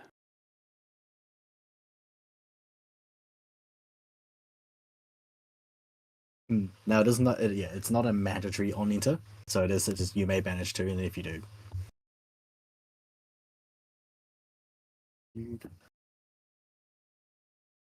interesting. Yeah, you must not have seen it. Rough.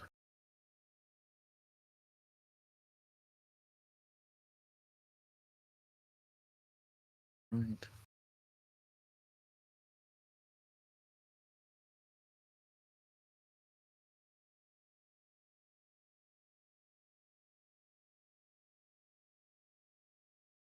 Now, seeing as Uru's got himself three, pretty much, well, two potential like 3-4 allies, he can well, he actually doesn't. He's not going to do the restand attack. He's going to just apply He's a gonna lot of push pressure. for like he's just straight up pushing for lethal here. It's just pushing damage, yeah. Yeah, so extraction incision with champion with the Sword of Seeking is 4 damage, and then we're gonna see 3/3/3. So that puts him at 20, and then has the ability to play a 3-cost 2/3 because 4 cards in hand. Yeah.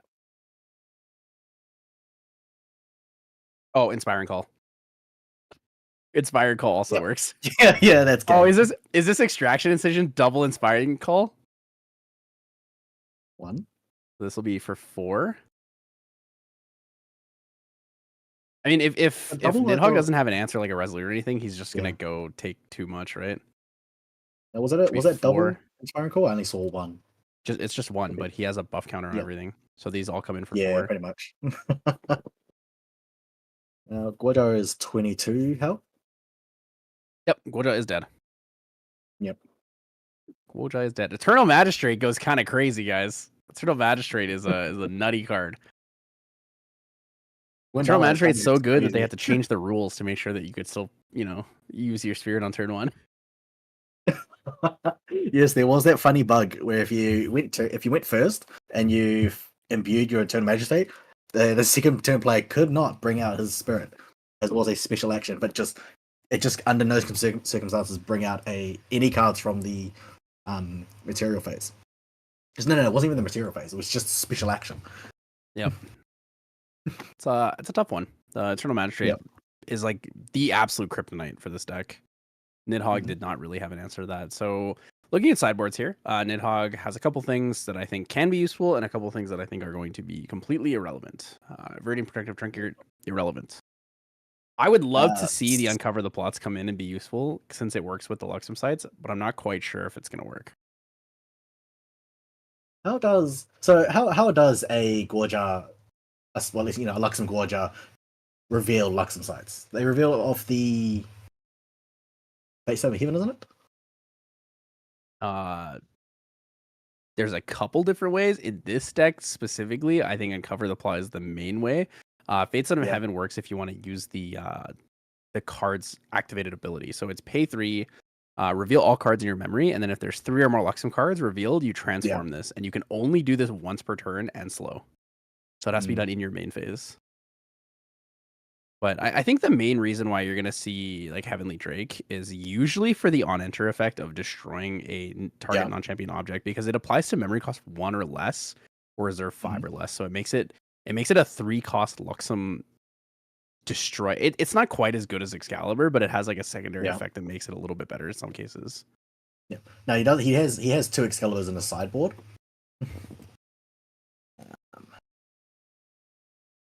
Excel good. He's got 2 he's got 2 in the main. He's got 2 Excaliburs in the main, and he's got 2 in the sideboard. But like judging from this game 1, I don't think he's going to take too much pressure trying to get to level 3. If he sees the Emags again, I would probably side out maybe like the Fate Stones or Fate Stone Heavens. I think Conduit of the Mad Mage is really cute. But I feel like it's only there to be discarded and then used as floating memory, and then to synergize with Suzaku specifically for the like arcane banishment, right?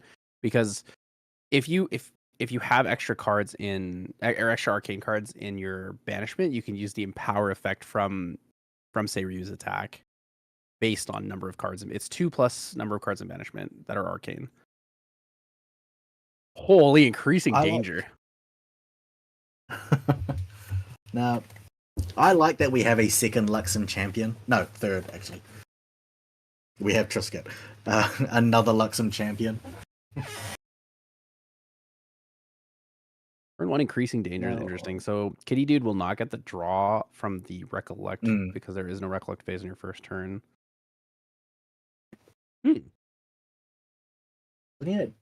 Looking at Kitty's sideboard, it's not really much he needs. Oh, he could put in the arrow traps just in case of the Seiryu. I think those came in for sure. I think the Veiling Breeze is probably not as relevant but I Not do really. think that the arrow traps are coming in. You could also put in the nullifying mirrors. I Just to think prevent that those Luxem yeah, reveals. you definitely bring well, not really because you would make it norm, and then you're also norm by default. So it Oh doesn't matter. yeah. Are they? Yeah, the element bonuses are they? Yeah, element bonuses. Luxem side is element bonus only. It's not a class bonus. But the Face Stone of Heaven. True, it Face does Stone of stop Heaven. Fate I Zone of think Heaven reveal. it specifies Luxem. I feel like you want to keep the Fate Zone of Heaven so that you can continually reveal, though, right? Like you don't actually necessarily Yeah. want it to transform. Now you think so? Nidhogg is going to play differently here. You know, he's going to be a lot more wary of any emags. He actually brought in his Serum of Wisdoms from the sideboard. I just noticed that. He banished the Glimpse 3.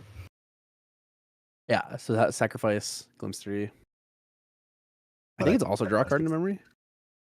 It is a draw as well. You should get both Glimpse 3, draw a card into memory. Yeah.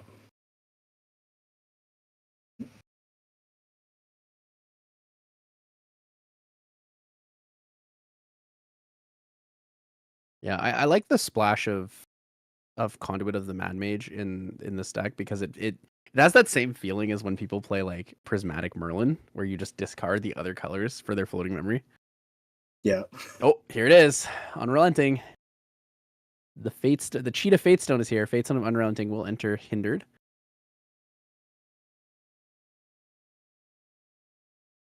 Yep, this is cool. So on enter, deal 1 damage. 1 damage to champion target here. unit as a champion. Yeah, he's gonna do 1 to champion. It is target unit, but he's doing 1 to champion. Yeah.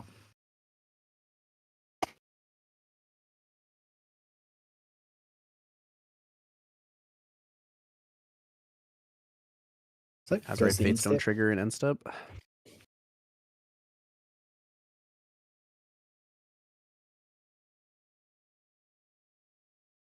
Be banishing a Conduit of the Mad Mage. Draw a card for that. It's gonna get the quest counter.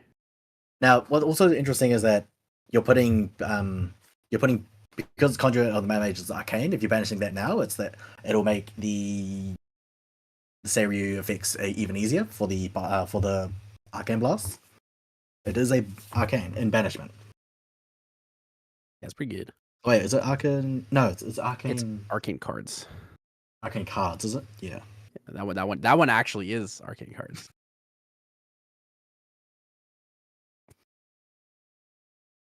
Yeah, pretty good. Pretty good. I don't know. I'm still scared. Like on the opposite side, if he plays another Magistrate, that means no Dungeon Guide, right? You need to have like I can just see another to get through it. I can just see like another, let's say, ally and Attune the Winds again. It's kind of funny he's playing Attune the Winds and not Osaka. Not that it matters, like either of the two. Might just only have Attune with the Winds. Hmm. We're gonna see the Banishment of the Bauble to draw a card here. Yeah, his deck doesn't have that many unique allies. I believe it's just Lube. Yes, just Lube. So if an Attune with the Winds does not come out this turn, as long as Nidhogg plays 1 fire card and puts a fire card into the graveyard, he'll be able to use the Fates on Unrelenting to clear an ally. Swift Recruit. Okay, so 2 down for Swift Recruit. Human Intercept, Floating Memory. Good old 2 cost, 1 power, 2 life. Swift Recruit has seen a lot of play recently. It's actually come back in a lot of decks. Oh, and the Attune. Yeah. Attune is really big here. So we're going to see Lube, the extra buff counter. Ooh, man. You don't like to see that if you're Nidhogg here, right? Like you're looking at a Lube with a 3 power, 2, 3, 4 4s. life. 2, 3, 4s, and then suddenly the Interceptor Swift Recruit with Floating Memory is now a 2, 3. So the Fates of Unrelenting will only be able to deal enough damage to clear 1 ally, and it's going to be the Swift Recruit in this case. 2 down, 3 down for a Resolute stand. Okay. All right, Resolute is interesting. Resolute is good. It'll let Nidhogg live through this turn for sure. Right, all that extra damage that was, planned to come out is not going to come through. We'll draw level 2 here. Level up 2 Now, for is that your memory, so we mags? see the banishment. Don't you mag, so you can just DD to 3 if he's able to, if he's got the card.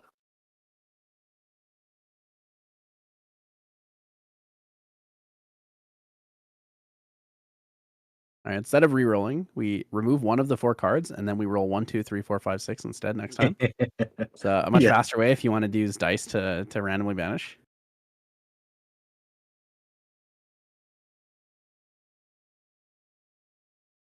We lose 1 card.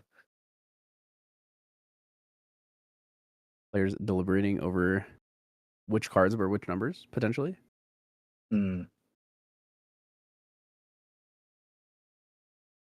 Luxem sight and possibly another Luxem card.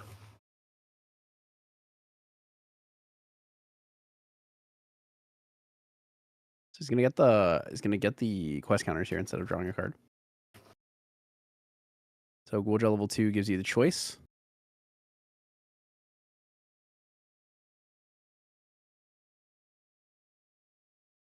Player's still deliberating. So basically, you get two quest counters, or you get you can draw a card. You choose which one you want between the two.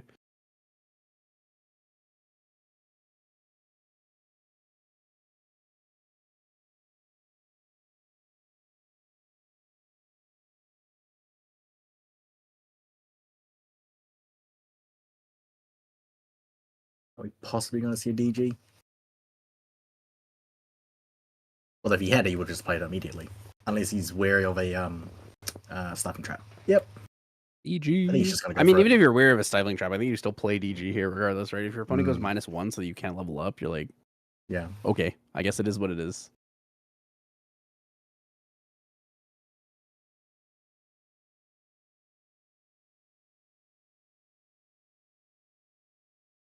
He's currently at, I believe, he's at 3 quest counters? 1, 2, no. 1. Yes, 2. I believe only 3. I'm not sure where we would have gotten a 4th one from. 1 from the Azurite Face Stone at level 1, and then 2 from Ghoulja level 2 on enter. Yep. So Dungeon Guide does resolve here. The on enter trigger banish 2. We're gonna go to Ghoulja Heaven's Favored as the choice of 3 quest counters or recover 3. Most likely gonna see the 3 quest counters here. Puts him at 6. End step can banish 1 to go to 7. Does not have the fire in graveyard to use the Fates of Unrelenting though.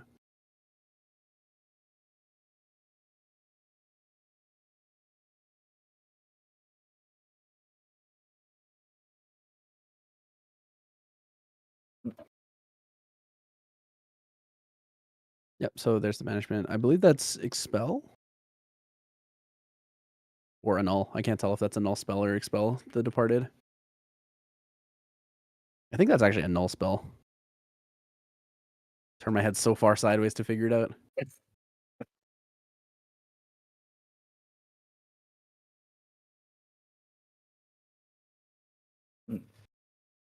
Oh, banish 2 from memory also gives you 2. That's true. True. Yeah. We should be at, level 1. Then 2. So Banish 1 2. from Azurite, 2 from DG goes to 3. Or 1 from Azurite, 2 from level goes to 3. 2 from DG is 5. 1 from Azurite, and then 3 from... 3 from 3. It should be 10 right now, right? He should be at 10, yeah. He should be at 10 in end step.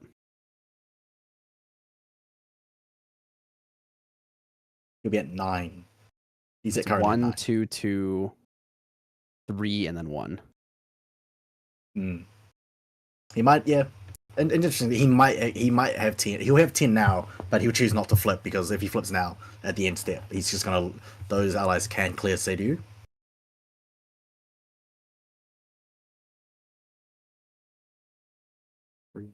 Those allies are spooky. Yeah, representing 8 damage on the field. 8 damage on the field is huge. And Savior is, I believe, is a 4/12. It's a 4/12. So let's see. We have 3 cards in hand for Nidhogg. 3 cards in hand is not quite enough to go for like a full combo here.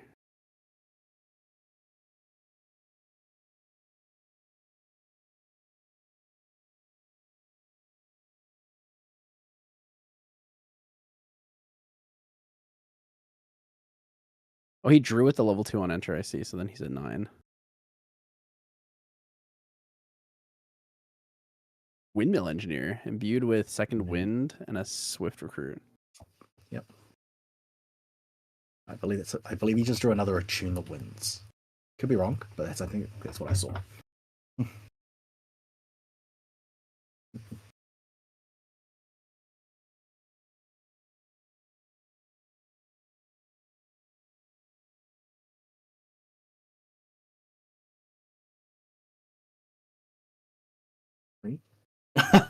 All right.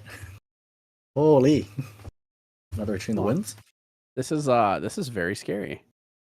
So a 2/2 Windmill Engineer, a 3/4 Swift Recruit, a 4/5 Lurking Assailant, and a 4/5 Louis Bay.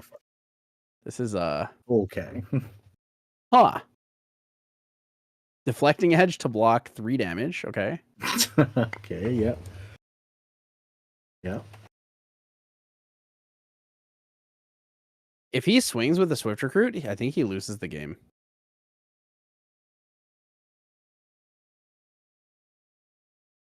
So he'll draw 1, play Seiryu's Command, and just kill him this turn. Because he has 1 Arcane and Banishment as well, right? So he plays Seiryu's Command, swings for 4, hits him up. Okay, so he'll hit him for 1 with the Dungeon Guide. He'll go to 2, right? Then he will swing with the Seiryu. Oh, not Tengu. Okay, so he doesn't actually have Seiryu's Command in hand then. If he had Seiryu's Command in hand, what you do is you flip the dragon, you swing for 4 with the Seiryu's Command, you banish an arcane blast, you double empower, and then you kill him with it. And that's just 11. That's 15. That's just 15 straight up.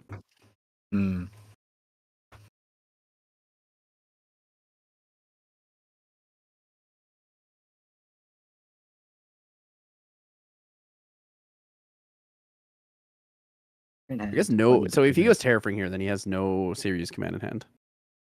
Could also just check in the math. If he just plays it. Nope. Increasing danger. All right. Increasing the danger.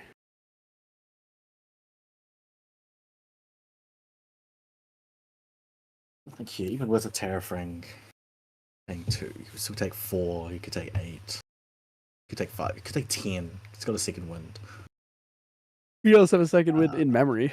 I don't know if he has another one in his hand. He probably has one in his hand too, if he was willing to put down one in memory. I'm just checking also with how much influence he's got. He's potentially able to pull this off.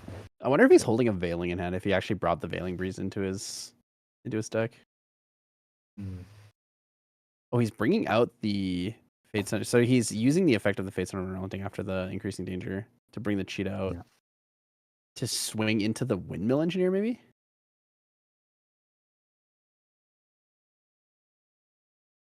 I would. What was it? That's 2.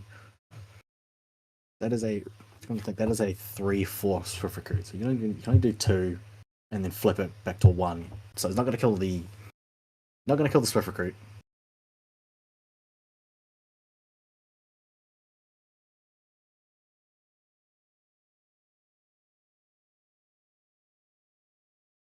Or it did die. He has Dungeon Guide too. Oh, yep. That is the 4. He's going to get the quest counter and go to 10 quest counters here. Still representing 10 damage on board, though. So through Terrafring. Level up to Lorraine level 1 here. Okay, so if you level up to Lorraine level 1 here, go Ornamental Greatsword. He puts Terrafring down, and you do not have a Resolute Stand in your hand. You just lose the game. Deflecting Edge could be okay. 1 down for Deflecting Edge blocks 3, 2, 6, 8, 9 would be too short. Deflecting Edge in hand would protect Nidhogg. Resolute Stand in hand would protect Nidhogg. Otherwise, I think he's just dead.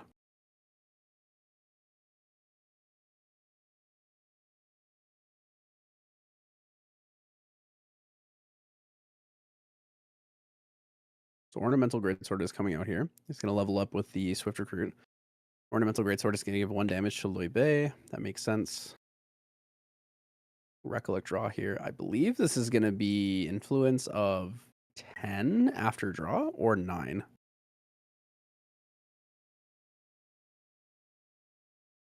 Okay, so he's gonna flip his Seiryu to have taunt here. Mhm. In I recollection. think So that's probably a smart move. I mean if you don't, you're gonna die. Yeah, he's gonna flip it, get the taunt. If he's got a resolute stand, he can put it on the Seiryu. Otherwise, he is deados. Ideally, you wouldn't want to. I think you wouldn't want to resolute stand the Seiryu. You'd really want it to be a deflecting edge, though.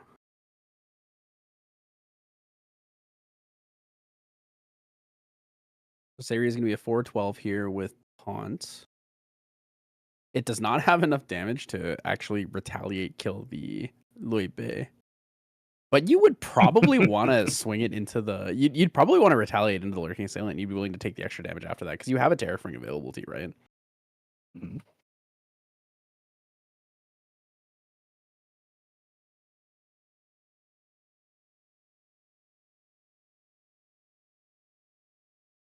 I mean, if you develop the board with another Attune with the Winds, it's actually not bad either. I know that I'm pretty sure I saw him draw into memory.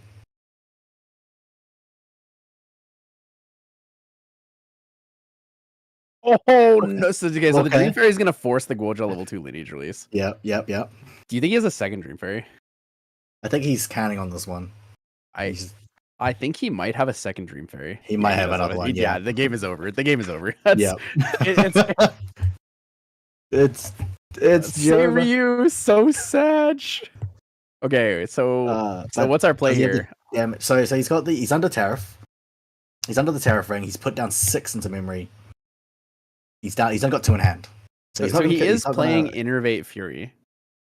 So he can technically de-level twice. Okay. But he doesn't have the cards in hand to do it. Innervate Fury. Innervate Fury would be pretty good. You can still clear like a decent amount off the board, right? You can clear the Lui Bei, and you can clear 1 Dream Fairy or the Windmill Engineer, which would leave the board open. So if you kill a Lui Bei and the Windmill Engineer, you leave the board open with a 4/5 Lurking Assailant and 1 Dream Fairy. So 5 damage a turn is like not actually that hard or that bad to deal with. Holy! I was not expecting that to come out. I didn't realize he had that in the deck list. Beast Soul Visage. Beast Soul Visage is going to be really good in this deck because Kitty Dude Rar does not have anything that gives him levels. No. And he also only has a level 1 champion. So if he applies it to an ally, that will cause him to have Pride 3? Yeah, basically. The ally has +2 power and is Pride 3 and is a beast. Yeah.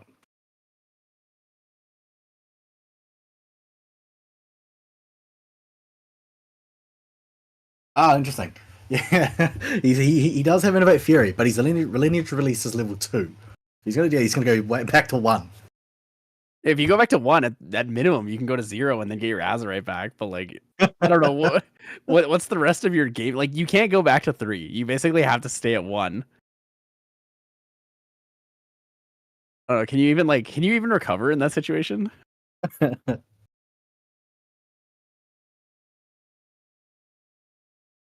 You just scoop.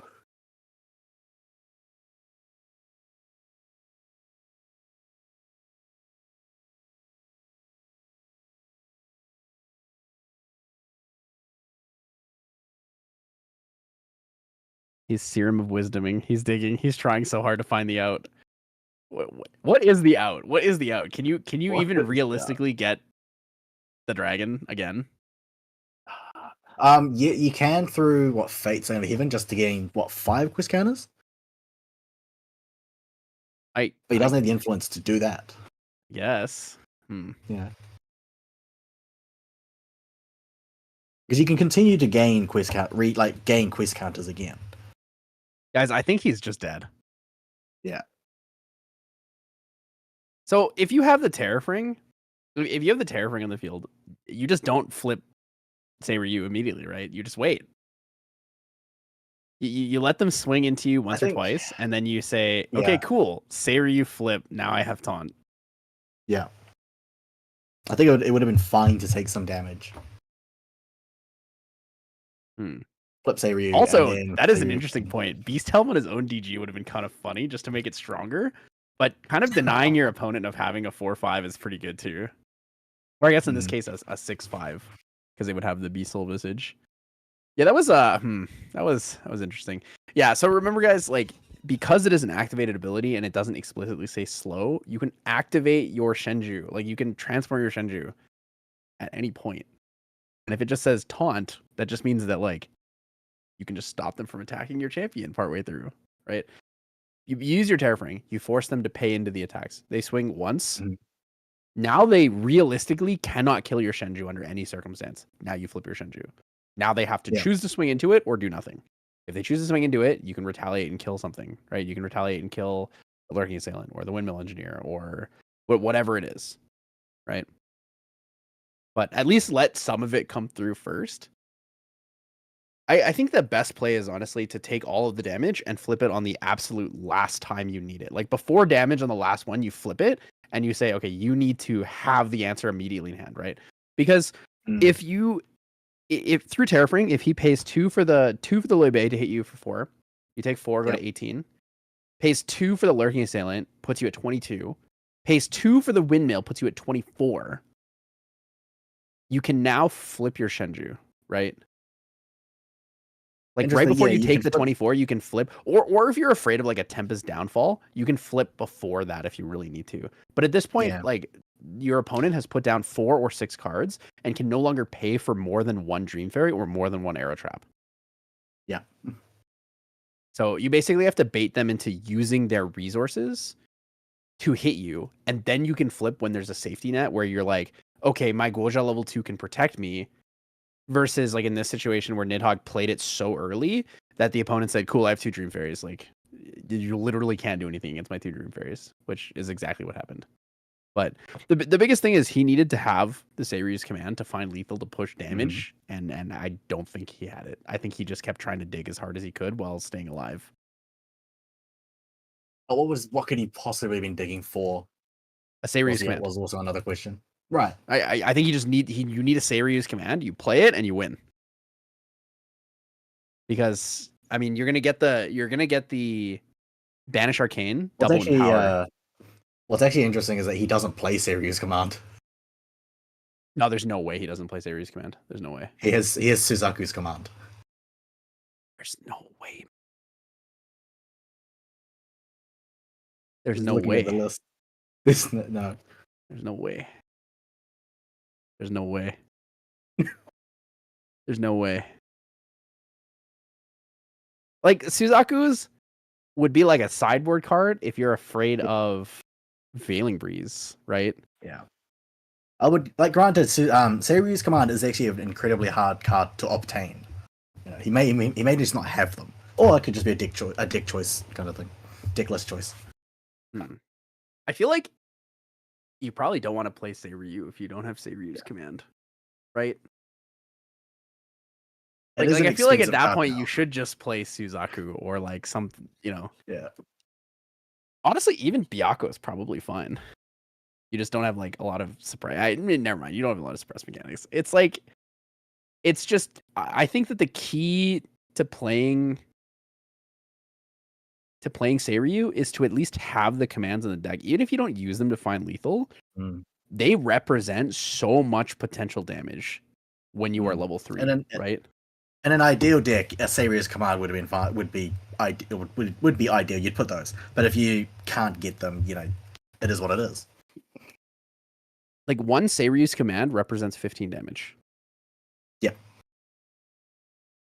And that's a lot because all you have to so you get your on attack trigger, resolve it 3 times, you resolve for banish, generate an arcane blast, banish it. Then you get empower 3, empower 3. Right? It's like all you need to do is have 2 more cards to play arcane blast. So you would have put 1 for conduit? Oh, I mean, if you had 1 for conduit? Well, if he has the conduit, then it's just straight up. It's just straight up. You don't have to pay anything else. It's 3 cards in hand. You need to play a Seiryu's command, and you hit the guy for 15. Because you'll play Seiryu's, you'll generate, banish the thing, and then you'll empower for 4, empower for 4. You're already level 3, so you have level 11, like empower. You're a level 11 for your next spell, which is just the arcane blast. Damn, that's tough. That's tough.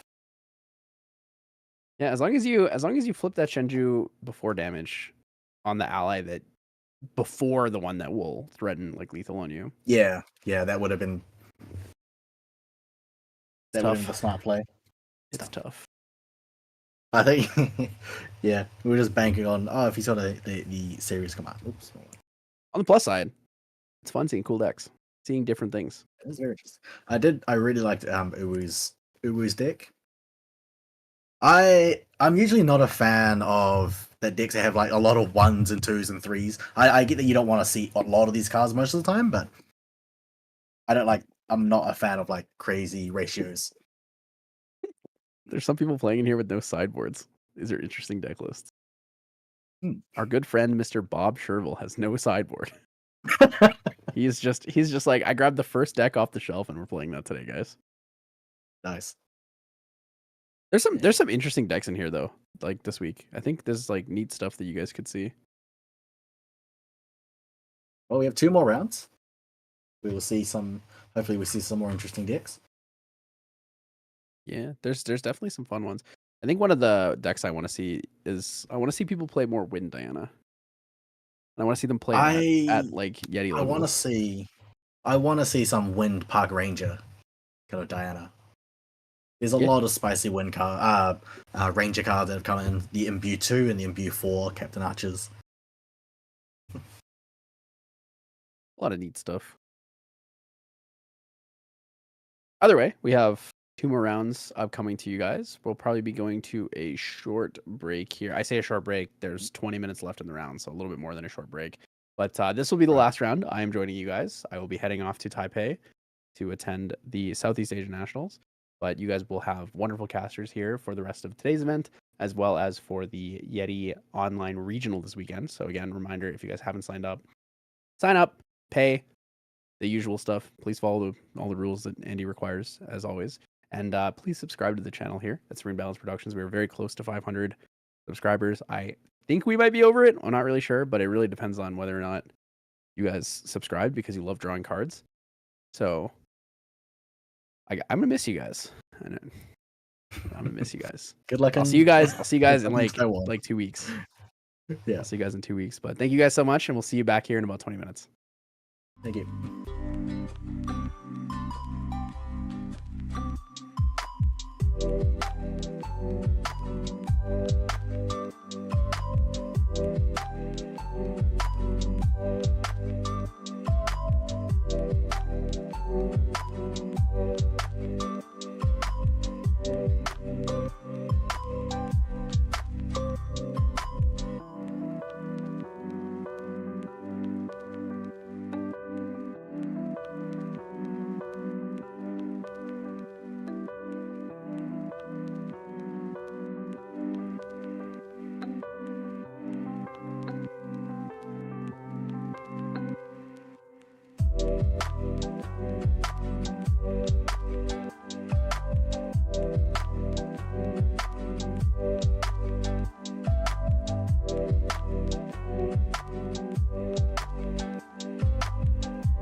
You haven't seen any of the preview of the earlier rounds. Hello, everybody, and welcome back to today's Yeti Online Weekly. Welcome back. I'm here with Freedom. My name's Clem. How are you, sir? Hello, good. Very hot here down in New Zealand, but I'm very excited. I love casting is fun, and it's good to see you join us halfway into this Yeti. Thank you. Is it still the summer there? I don't know how it works. It's a bit confusing to me. I think Like- it's spring. It's spring. No. Yeah, Huh? yeah, it's just into summer. I mean, yeah. Seasons are flipped for us. North and south hemisphere. Yeah, I can't wrap my head around it. So well, have But yeah, New Zealand is known for having 4 seasons in a day. So cold in the morning, hot in the afternoon, kind of thing like that. And then it'll randomly rain in the middle of the day. Anyway, sounds wonderful. great. It's great. Cool. We've just gone through. We are now currently at round 3. We've just had 2 rounds. First round we had I believe it was Water Rye versus Fire Exia Jin, and then round piloted by Jimmy Lee, who won with a 2-0 victory. Round 2, we just watched a Fire Seiryu Gorja versus a Wind Allies Lorraine. Yeah, Wind Allies Lorraine got the 2-0 victory on that one. And we are currently waiting in round 3, just waiting for what deck will what the deck list for the next round and which table we're looking at. It seems it's more good Fire Goja. We have a lot of Yeah. Gorjas and Diochans in the tonight's Yeti, but you know it's nice to see the other decks that aren't widely played, or even like new decks that are being brewed as well. How are you enjoying HVN so far? The decks have been very interesting to see. I'm more of a fan of the older decks revitalized. I really like the Norm Dawn of Ashes deck. I really like that the meta gives it a place to exist. I want these It exists now, goofy. yeah. Well, it's funny because, like, yeah, the DOA, the Dawn of Ashes deck has existed. Well, it's always been a thing. Now that we've just got Shu Chang that's come in, it's just like added on top of that. So it was already playable. It just wasn't. Yeah, you just kind of needed one more card, but it's still they could still do with another card in the future. You could, of course, like stack the whole deck with all the taxing like cards. That'd just be funny as well. Yeah, I've played a bit of Dawn of Ashes. It's very frustrating for your opponents. They're having to figure out how to math out an extra card. It's just funny when you play a 3-cost ally and you tell them like, oh, that actually costs 6 now. Like, Yep.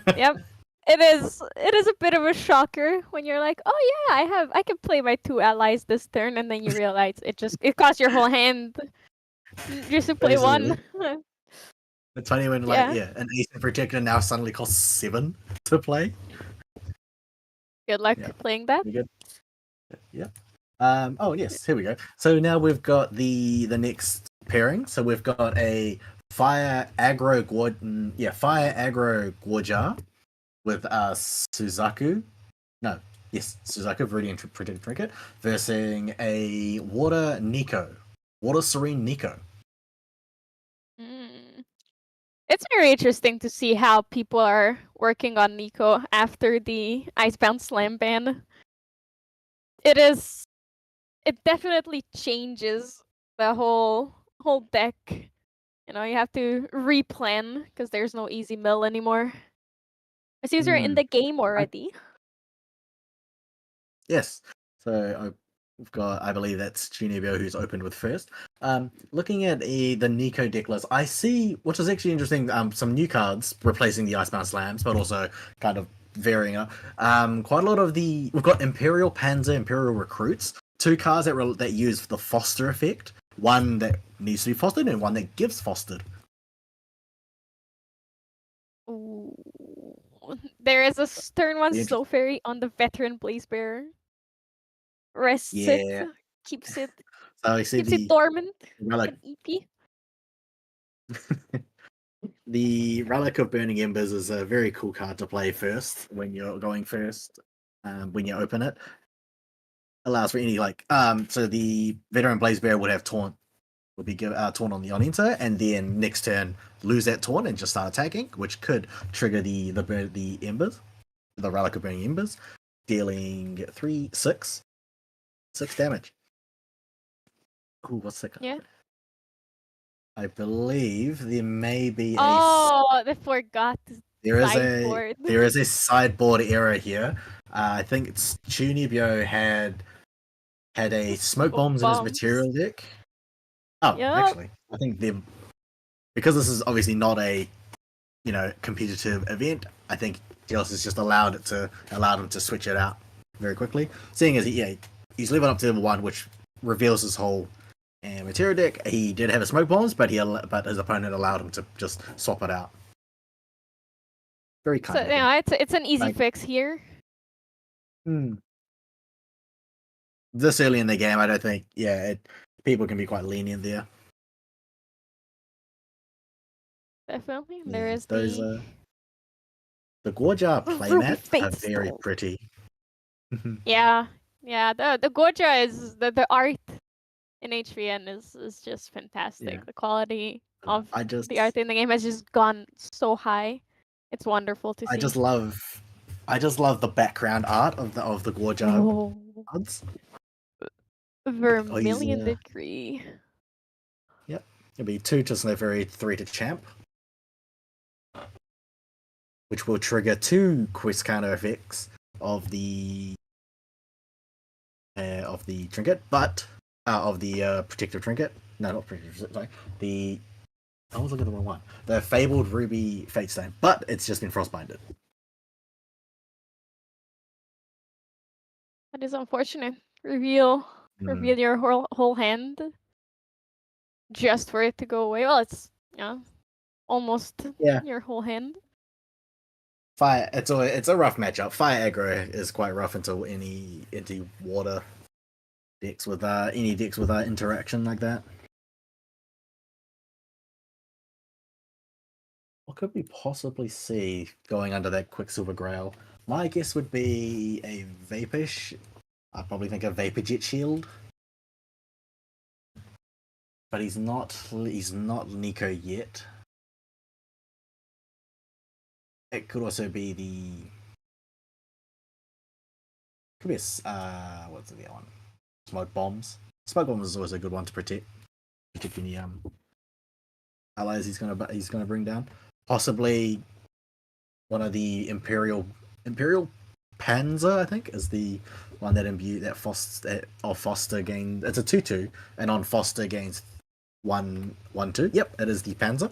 However, the on Foster effect is a class bonus, so he'll have to level up to Nico level 1 on his next turn in order to gain that on Foster. So that could be a smoke bomb also be used offensively. And it's more likely to be that, because using a smoke bombs just to guarantee your Foster, even if the Foster is a lot of value, is probably a waste. Especially if your opponent has any taunt. Depends. So that Imperial Panzer is currently a 2/2, and when it's fostered, it becomes a 3/4 with vigor. Sorry, 3/4 with vigor. If he chooses to go defensively with the smoke bombs, but it's very tough ally to remove because of its vigor. And now that Chunibyo is currently 1 card down due to the negated Vermilion Decree, it's not going to have a lot of influence to do a lot of actions. He's got to be a lot more careful now. However, Dios is currently holding 2 in hand, but it could be a smoke bombs underneath the grail for which he could banish and then get 1 more card in hand.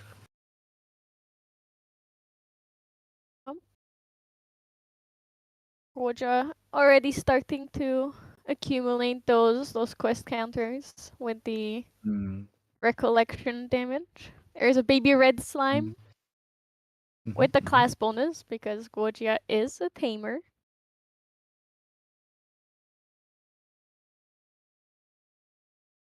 Does he want to hit the Panzer?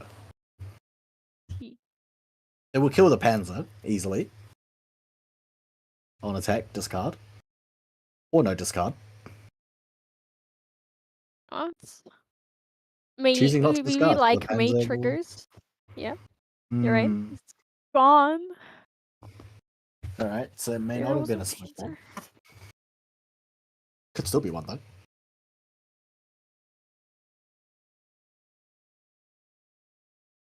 Oh, this is different, yes. Guoja with Xiao Chao.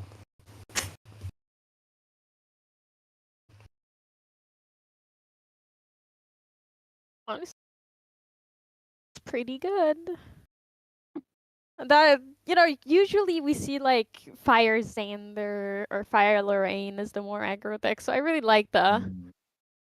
spice we've gotten with Goja, and it has a bit like bit slower and more calculated with the Fate Stones, but it is still a very fast and very aggro deck that has a lot of I'm looking at strength in it. So I typically view aggro Guoja as slightly slower than the other aggro deck. So it's obviously like Fire Xander is the fastest of them all, and then every other deck kind of is just one turn slower, and Guoja is typically a lot slower than that. I'm looking at his deck list though. It's like half of it is what you would see in other fire aggros, and then half of it is kind of the tamer version of aggro. So he's got a bit. He's kind of half and half because he's got typical Arthurs. He's got the Blazing Throw, Broken Promises. He's got Red Hairs and the Xiao Chaos. So those two are the cards that I don't normally see in fire aggro Guojas. So he's Yeah, taken but out, I think I believe, some spells. it's much more there's less ally spells. focused with Arthur in there as well. Yeah, yes. It's mostly allies, less spells. I think if you are playing Arthur, you are obligated to play a bit maybe more ally leaning. More or less, yeah. The Arthur Red Hair combo is so devastating. Yeah. Also, Xiao Chao enables Red Hair too, because she is a tamer and an animal and a human. Yeah. Nico or deals on with the Nico level 1 on enter. Milled in Unbroken Mustang. Put it in the graveyard. Unbroken Mustang not really helpful here. Yeah. Not helpful for against the Guoja. Hunibu going up to Goja level 2. Getting even more quest counters. Getting there.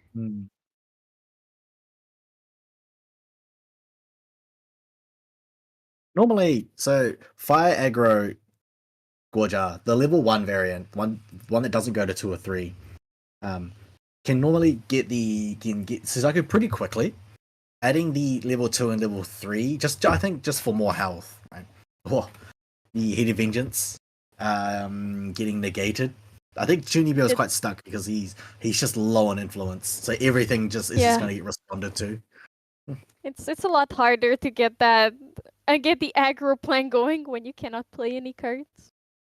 Heated Vengeance is so good in that deck this deck with Suzaku. Because it's the guaranteed you get the guaranteed +3 attack. So it's it's always a 3 cost 5 attack card.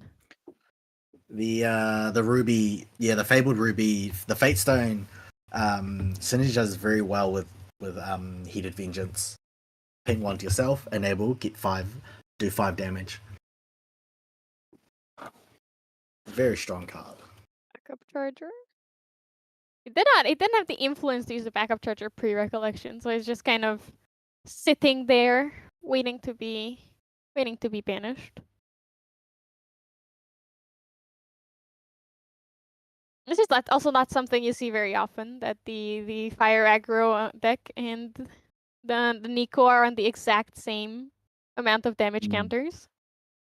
It's kinda worrisome for the fire Goja.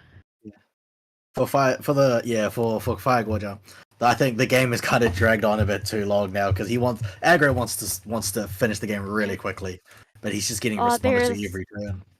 there's the Oh, yeah. Viridian Protector Trinket. It feels like it's a bit too late. If he Too late on this one, yeah. sequenced it a bit, if he brought the Viridian out first, then went to Gorgia level 2, he would have had the he would be in a lot better position. But at the same time, he also does need the health, because it is very Nico can just out of nowhere do like, I don't know, 10 damage to you in a turn and it's over, and you cannot avoid the Suzaku, the fabled Ruby Fatestone trigger at the beginning of your recollection. So you What a bit. if Nico would your have hands been. down, there's nothing you can do about it. Ooh, Chunibus has gathered enough quest cards. He's got his 7. Flipped the Suzaku, played a Suzaku's command. So Suzaku is now was his base 4, +2, and then +2 again. Goes to 8 damage. He is now unblockable and unpreventable because it is a Shinju. Yeah. You could also follow this up with a no, maybe not. Maybe. With a Broken Promises if you have enough. No influence. Influence is unfortunately way too low. I think what you could do is you would play Broken Promises, which would sacrifice your Suzaku. Suzaku's on banish would trigger, and then you would and then you can banish the 3 fire cards and then wake up Suzaku again to do another 4 damage.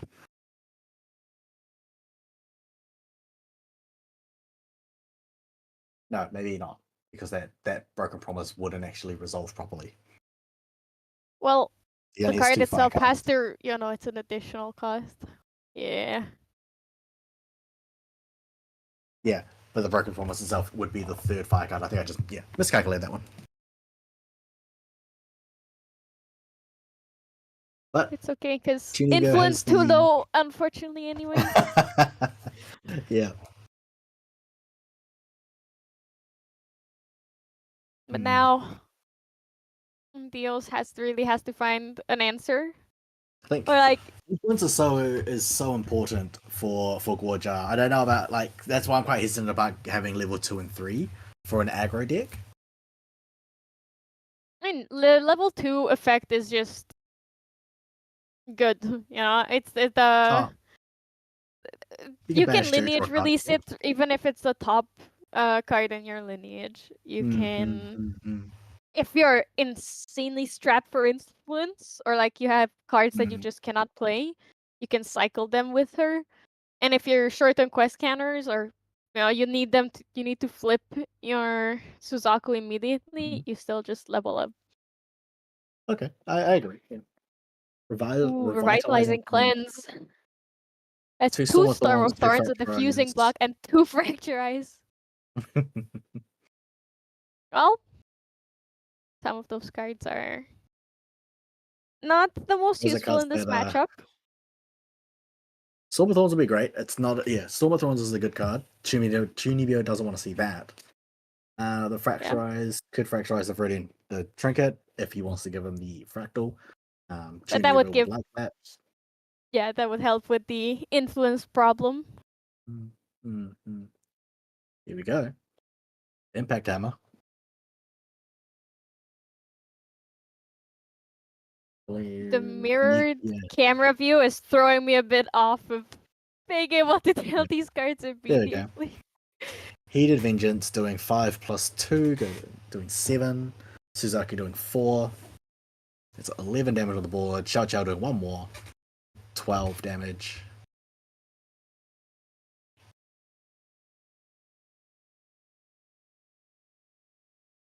I think the Nico can't respond. Oh, he's got Serene. That's right. He can Serene release. Yeah, he still has the Serene Spirit.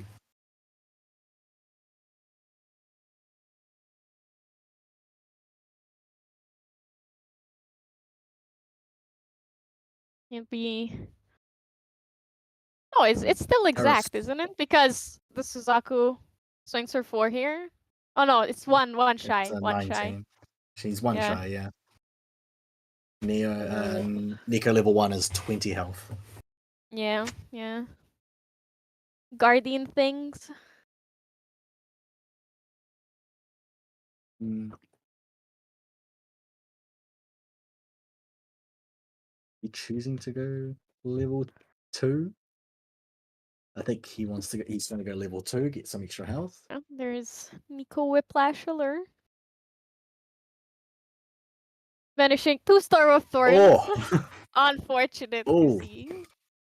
Could have been used to get some lash counters onto her. that yeah, the damage prevention would have been nice, even if it's just 1 each. Yeah.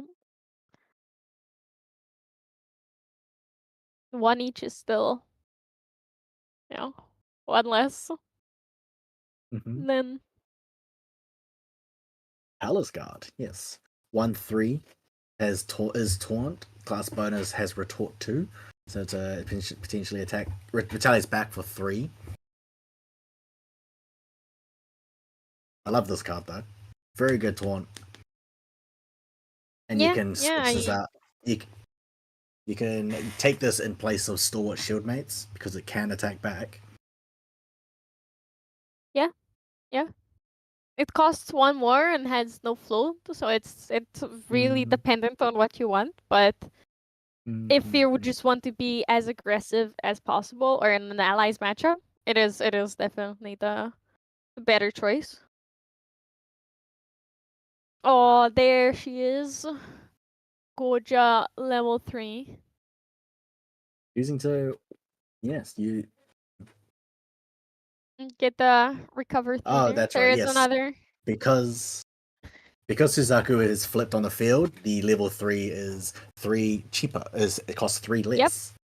Yeah, so it's just it's a recover 3. So I like that. Yeah. It's very strong. Very good, especially in these matchups.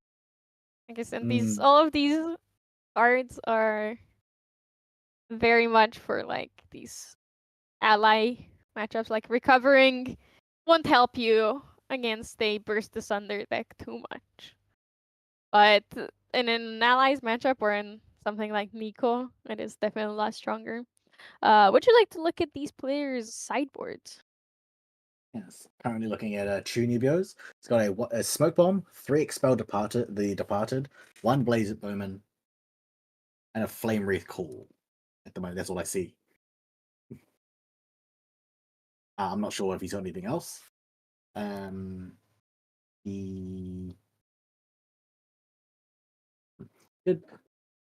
Smoke bombs could be used offensively to negate the palace guard. Well, he could add in just a few more allies, the ones that he doesn't need. Yeah, or protect the Suzaku, because in this deck, Spell Suzaku is Shroud. usable, yeah.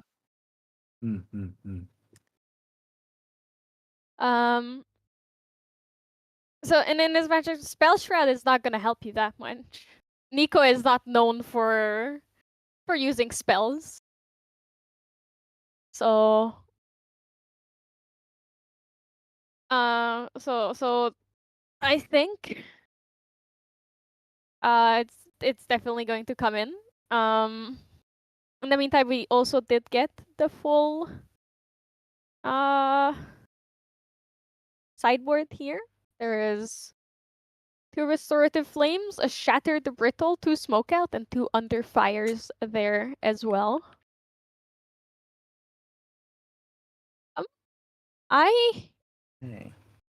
Shatter the Brittle could be good here for the flame, for the Magebane Lash. I love Shatter the Brittle. Being able to at fast speed, 2 cost fast speed, destroy any 1 cost regalia items. It doesn't matter if they draw a card; it gets rid of a 1 cost for a lot cheaper at a fast speed. It's a fast speed Spirin, the Spirin to Ashes. Yeah, Well, with we've got the rest of the bit deck list. more We've got the like different restrictions. Sorry, two go ahead. restorative flame, shatter the brittle. Oh, yeah, well, you just read that out. Yes, smoke out number 5. Apologies. Yeah, Smoke out's funny. restorative flame could also be pretty good here, I think, because of the combat damage focus. It gives you time to build up your graveyard. Though last game we didn't see it, but the Fire Goja deck can have a solid amount of fire cards in their graveyard. Would you like to look at Dios' sideboard real quick before they get into the game? Yep, we got that. We got the Bulwark Sword, Nullifying Lantern. Lantern will be good here, just to shut off. Yep. I mean, if you want to turn off, I guess, Dire Requiem and Suzaku Revives, but if you really want to, if you've got the materialize time. Terrafring, you definitely want that against an aggroed list. Hailstorm Guard, not useful here. It's too expensive and it can save you, but yeah. 3 Song of Frost, sorry. 3 Song of Frost. It's great for any ally decks that get to they pretty much swing too big. I'm not sure, is that a spell or a skill? It could be a skill, I believe. If it's Song used of against Frost? Suzaku. Yes. Song of Frost does not target. Song of Frost just says if a unit is attacking and the combat phase, and that is not targeted, it just has a condition to the combat phase. So Song of Frost cannot be countered with the Goja level 2 inherited Renange release. However, I do think that Hailstorm Guard could be good here for Suzaku's command turn. If you don't have the Song of Frost, you have the Hailstorm Guards, and that is still pretty solid. Oh wait, it's unpreventable, right? I forgot that it's not just unblockable. You're right. Yeah. So yeah, at base unblockable, and then if it sends you, it's unpreventable. Yeah. Tidal Lock could also be pretty good here. It's a one-off in the sideboard, but there is 3 already in the main board, so I'm not sure if it's actually needed to bring in. Song of Frost definitely going to be good here. We are also already in the game with that turn 1 Imperial Recruit. Pretty solid play. Although the risk is very high because Kunibu plays quite a few allies. There is the Arthur. I think it's interesting putting an Imperial Recruit because, for aggro decks, you just want to hit face, right? Even if it's just 1 damage, putting 1 damage, forcing your opponent to put 1 damage into an Imperial Recruit just to stop its on foster because it becomes a 2/3 if you leave it, right? It's a 2 cost 1/3 and becomes a 2/3 if you leave it and it's fostered. It will become annoying in the future, and it just constantly takes 1 damage. Yeah. Oh. Yep. Tunibe overextending. I think he wanted to ping the 1 on the Imperial Recruit, but it gets frostbinded, and Imperial Recruit will foster next turn. Safeguard Amulet. Yeah.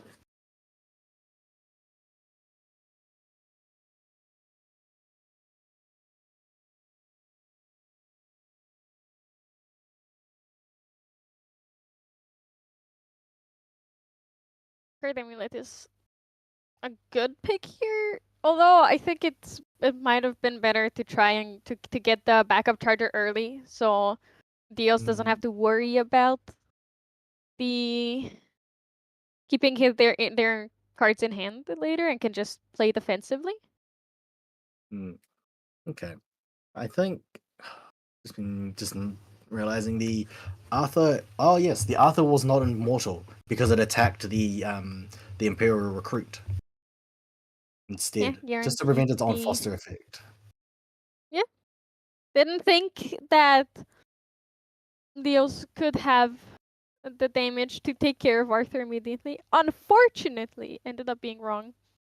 Arthur's gone now. Now there's the smoke bombs, actually, after sideboard. So he's just letting him know he's sided in the smoke bombs. Yeah. Went through the whole material deck there. Yep. Each opponent takes 1 each. He gets a Quizcarner. Recollect.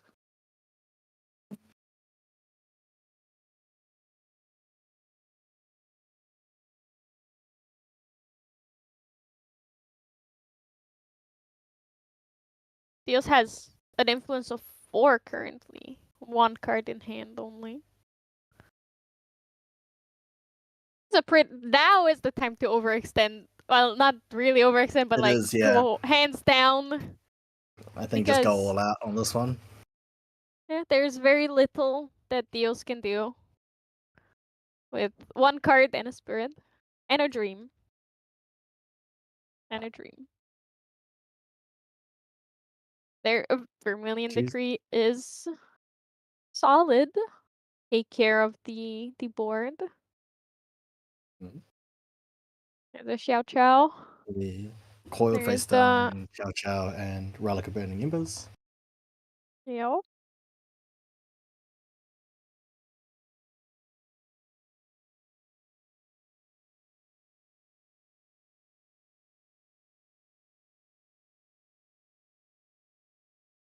Talking about the modes, Mhm.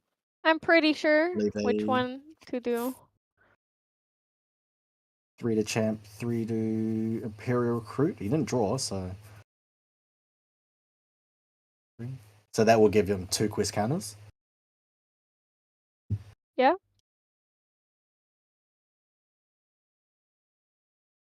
Because they are 2 instances of damage. Something I learned actually. I didn't know that. So Yeah, most it is Berserkers two- would have been much two- slower. Yeah. 2 different units receiving non-combat damage. So it counts as 2 different instances, even though it's the same card.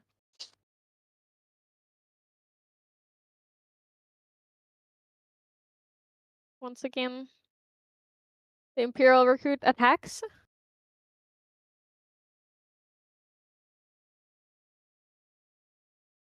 The solid damage dealer every turn. There is the Viridian. Chunibu learning from last game, going for the Viridian before anything else. I think it's smart, yeah. I think Dios passed with a full hand of 5. He can respond with 1 card. He's but Dios has materialized the lantern, so to shut off any fire graveyard shenanigans. There goes Suzaku.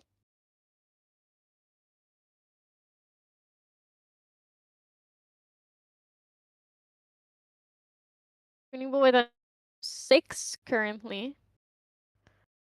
So that is there. Love to see that Heated Vengeance. Attacking for 5.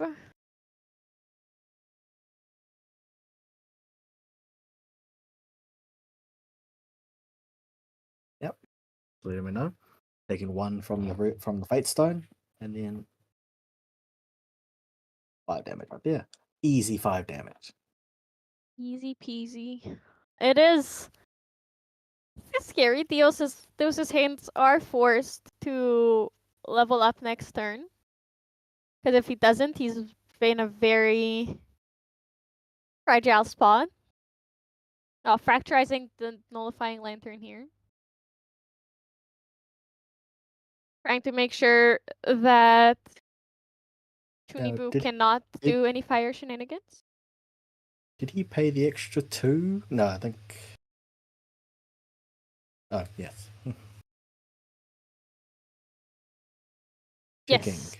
Because he would have fracturized at the end step. Oh, true. I believe he did not.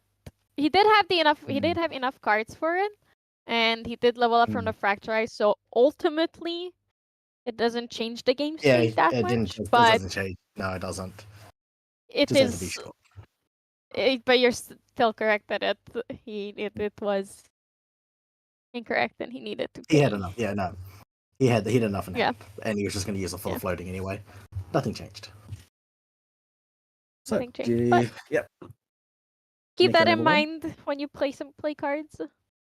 Iridian is a card.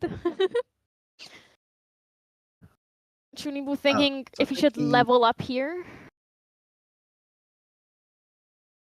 Oh, I think he's fracturized his lantern. Yes. Yes, he Instead of the fracturized the fucking lantern. Yeah, just so it doesn't get shattered by the brittle. Shatter the brittle. Yes. It doesn't get shattered.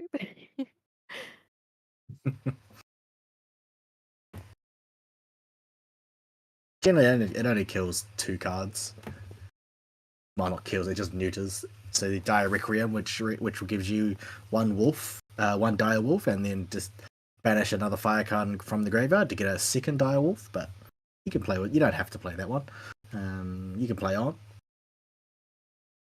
Heat Adventures is such a good card for Gorgia over, like, I don't know, Reading Flames, fast bonus, restrictive, but, like, being able to consistently do 5 damage.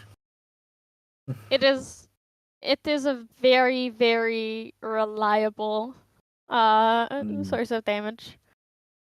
It combos very well with Suzaku. Well, Suzaku's Fatestone side. Oh, he levels up to level 2, going down to 3 and then up, so 4 influence. Again, Jinibyo does well even with low influence. True. He's got the Viridian out, so yep. Choosing. Now with the fracturized lantern here, he's not going to be able to revive Suzaku if it dies.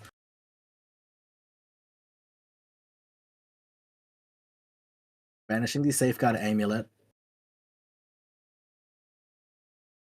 So it'll prevent the 1 damage from the Fate Stone. Yeah,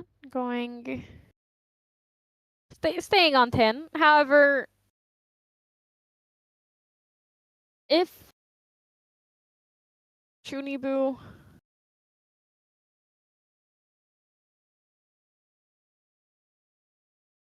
flips the Suzaku here, it's still and has the command, it's still a lot of damage. Just safeguarding with not stopping it. There it is. There is the relic.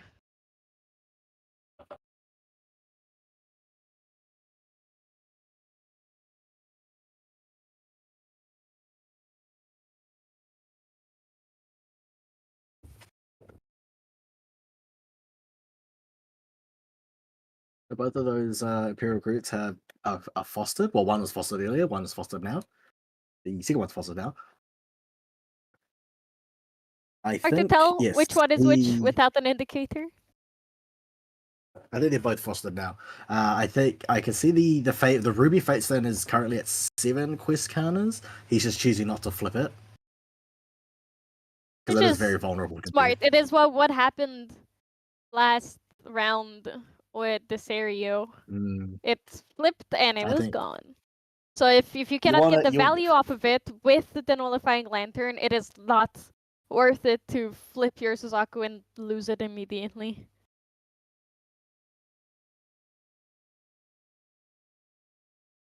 What's he gonna? Is he a 7? I don't know if he's a 7. Could not be. He did deal damage to himself with the Ruby Fatestone. It was what, 1, 2, 2 or 3 materializations? Mm-hmm. And the Vermilion. Level 2. Choosing to build up some influence.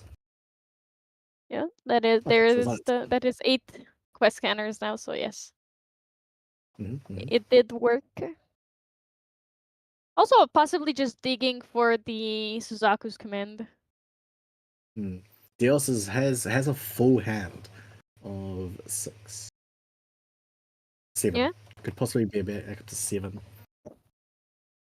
Still needs to go down to 2 cards in hand if he wants to negate something. And Chunibu has the 2 cards to pay for it. He has that, yep. There it is. But Attacking for this- 8. Plus 3 will damage we from see- the relic. So this is attacking for attacking for 8. Are we going to use Song of Frost? 2. 4. Yeah, there it is. 4. 4. Most So 4. likely. Yeah, Song of Frost, there is yep. the Song of Frost. Not much we can do about that in Fire. Unfortunate, but there's always next turn. If it survives though, because it's only a 3 health ally, True. and he can't Very get the true, unbanished. unfortunately. The Imperial Recruits will kill it, and he will be unable to revive it. Yeah. There's Terrafring. It's a rough position to be in now that you couldn't. He went for it. He tried to do all in, hands down, but Dios did have the Song of Frost to counter, and unfortunately, it's near impossible to come back from the Suzaku going away.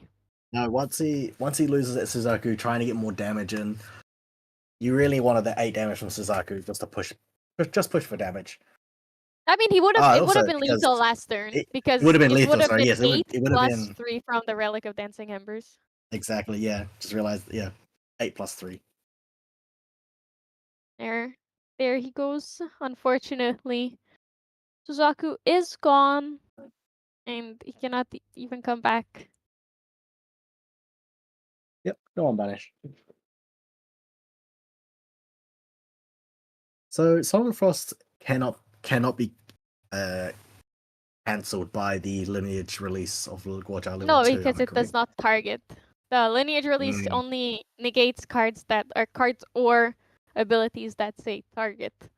And Song of Frost, it just has a clause that if the unit is attacking, so basically if you're in the combat phase, end it.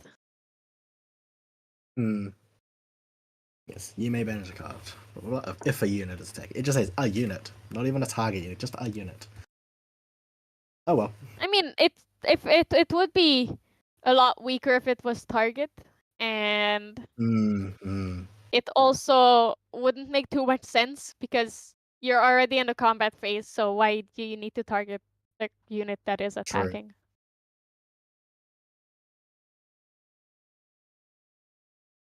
Oh, Nullify Mirror to counter that Revitalizing Cleanse that might be coming.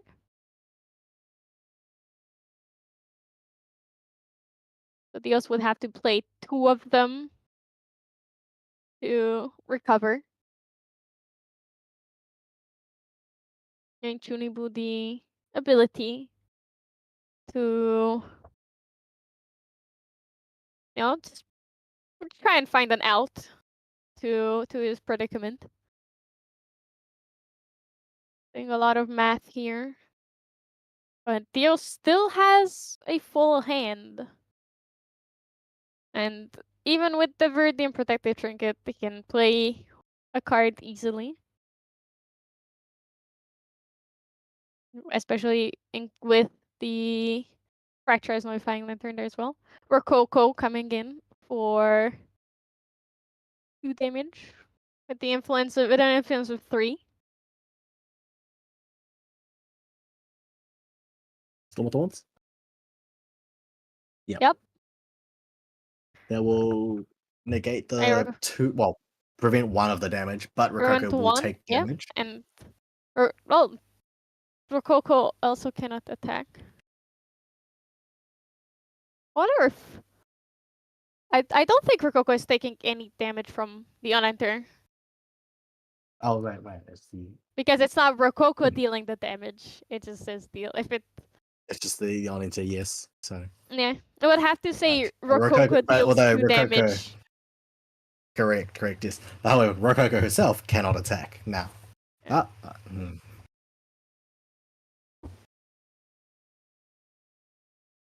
I Rococo died. Oh, so okay, because the on-enter comes from Torokoko. She is the source of the damage. We were incorrect about that, so she does still die, unfortunately.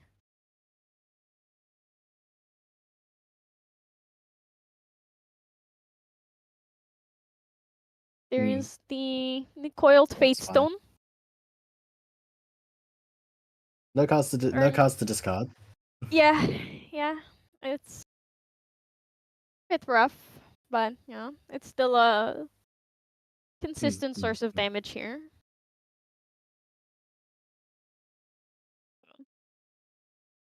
At least.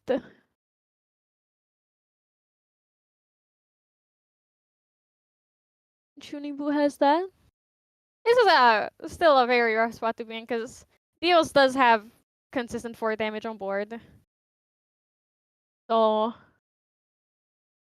it is, and it's the clock is ticking very, very quickly. 2. And I believe going up to 15. And 2 more, up to 17. So there's just one. There's the Frostworm Paladin. Okay.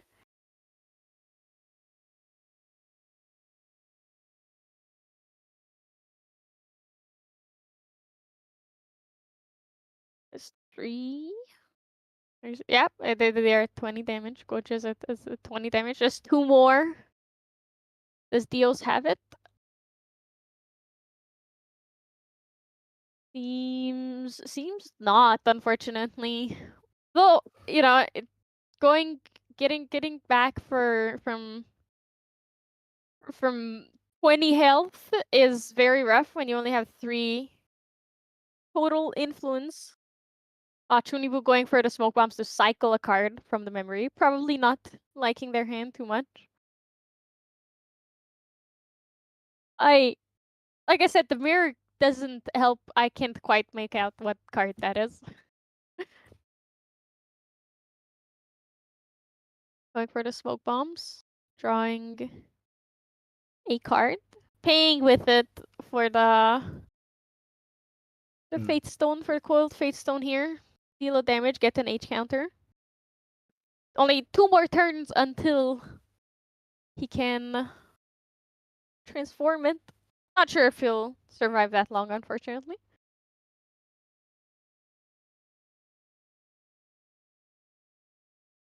So Vapor Jet Dios is Shield. materializing the Vapor Jet Shield, preventing 1 damage. That will be quite annoying for Shinibu, because all his damage is a lot of his damage isn't. There's a lot of chip damage. Yeah. Definitely not a good spot to be in. It is a great choice to put under Grail there. Because you can just bring out and prevent damage when you need it to. Ooh, Heated Vengeance. Attacking just for 3. He hasn't been able to draw an ally. Or he had Rikoko, but he just can't get that relic, the extra damage from the relic of Burning Embers. Yeah. It's a very uphill battle. He's there we go. I believe Shinibu just decided to scoop and go to the next game. He was just taking too much damage there.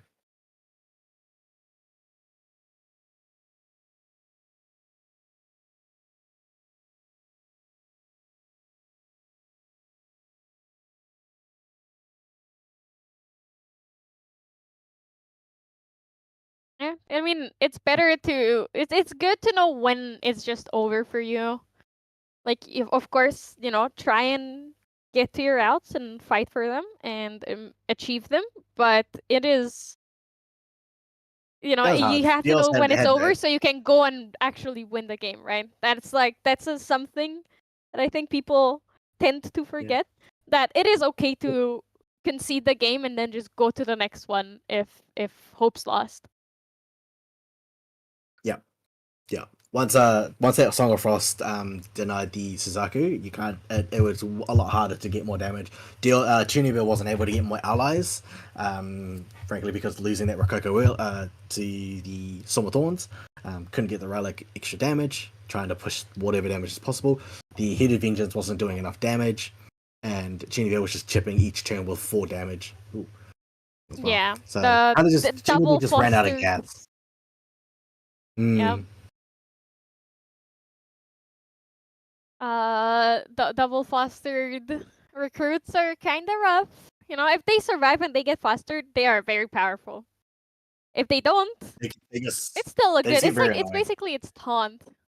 If they don't have, if they don't get fostered for a while, it is just taunt because your opponent is losing out on at least 1 damage every turn.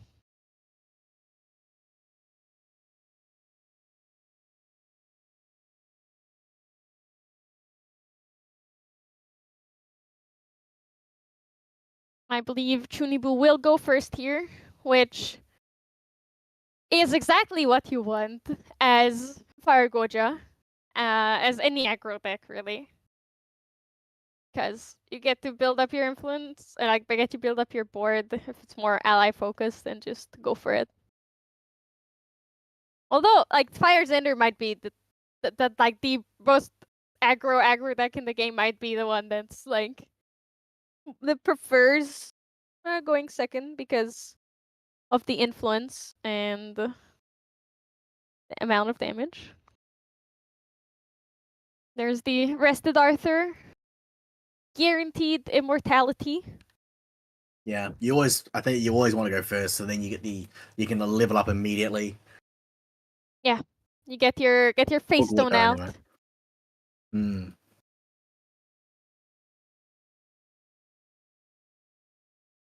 Face stone out early.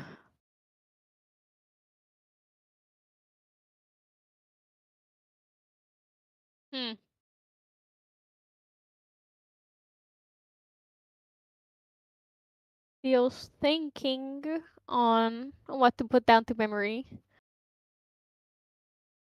Oh, a Frostborn Paladin? Does he have the Lost in Thought? Probably. Always has. If they play a Frostborn Paladin without anything in the graveyard, they have the Lost in Thought every single time. There is no doubt about it. Attacking for 3. I would say that this is a scary spot, but it is not, because we both know that both of these decks can pop off, so 3 damage will not be the deciding factor. In game 1, they were head-to-head on damage, and then Chunibu had no influence, and he still managed to win the game, so, doesn't mean much. Alright, so it seems that the material deck did not change. Rolling up to Goja. With 10 minutes plus 5, can Dios pull out a win? Chunibyo that's enough time for Chunibyo as an aggro deck. I think it's enough time for Dios as well. Like,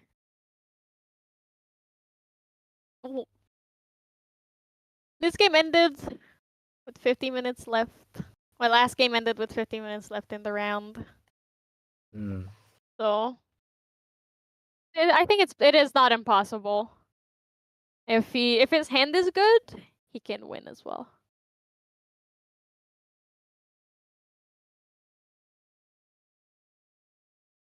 Plus, sideboarding also takes some time, so it was not the full time that got lost. Like, that was used for playing. There's a lot of shuffling and sideboarding there as well. Chunibu sideboarding after game 2 as well. The Frostborn Paladin is going to be quite annoying. It can block. It can also kill any potential dangerous allies. You think Chunibyo, it's rested, so it's easy to get to be attacked. Think you want to get rid of the Frostborn Paladin over champion?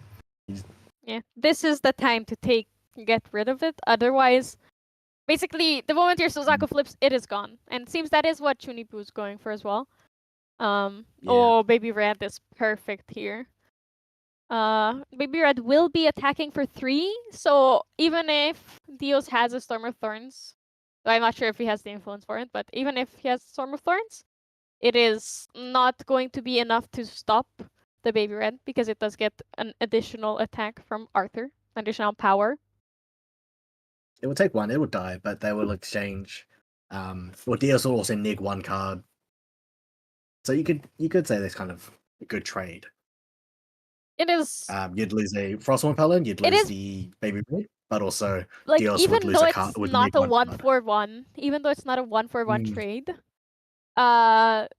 the Frostborn Paladin is enough of a threat where it is absolutely worth it for you. Like, the Frostborn Paladin on its own takes care of Suzaku, and that is, and you can't do anything about that. So best you have to remove it as soon as possible, because not only does it take care of Suzaku, it also takes care of your board. It also deals damage to you, and it also stops you from any damage you do. And there it is. There's Xiao Xiao also good. She is she also deals 2 That's damage actually because of the smart. Arthur, so takes care. I do believe that the Frostborn Paladin goes to banishment here, because Xiao Xiao is the one that killed it. It hit the Frostborn, putting it to grave. Like, killing it, yeah. Still dealing damage to it, and then it died. So it does go to banishment. Ooh, getting the Fracturize off of the Nico level 1 into the graveyard is very good. Has the floating for later turns. I like that he played that Baby Red to force an reaction from Dios and still be able to play Xiao Qiao just to get the hand down. Palace Guard.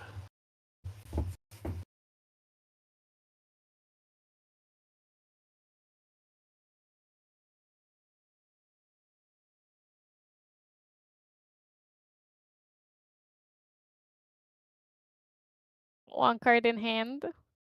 I think Palace Guard. this game, Chunibu's board is looking a lot more solid than before. The Arthur survived. The Well- Baby Red survived. But that Palace Guard is now going to be quite a nuisance because it's a 1/3 with Report 2 and Taunt. So that Arthur is going to die if it attacks first. It's got to find a way to well, I mean, did he smoke bomb? I think he already did. No, he hasn't smoked bomb this one. So he's got to find a way to get rid of that. And even if he can trade, no. I mean, he has to. So you have to carefully select his select his attackers. He has to deal 2 damage to the Palace Guard and then kill it with the Xiao Qiao. Here we go. Because on attack. Oh, okay. Card. I think he's just gonna force it. Yeah, if it can die, they can just trade here, but he'll keep the Arthur. So it is gonna get hit for 3. It's gonna retaliate back and kill the Baby Red, but they'll both die. Obviously. Yep, and then after 2, Xiao Qiao 2.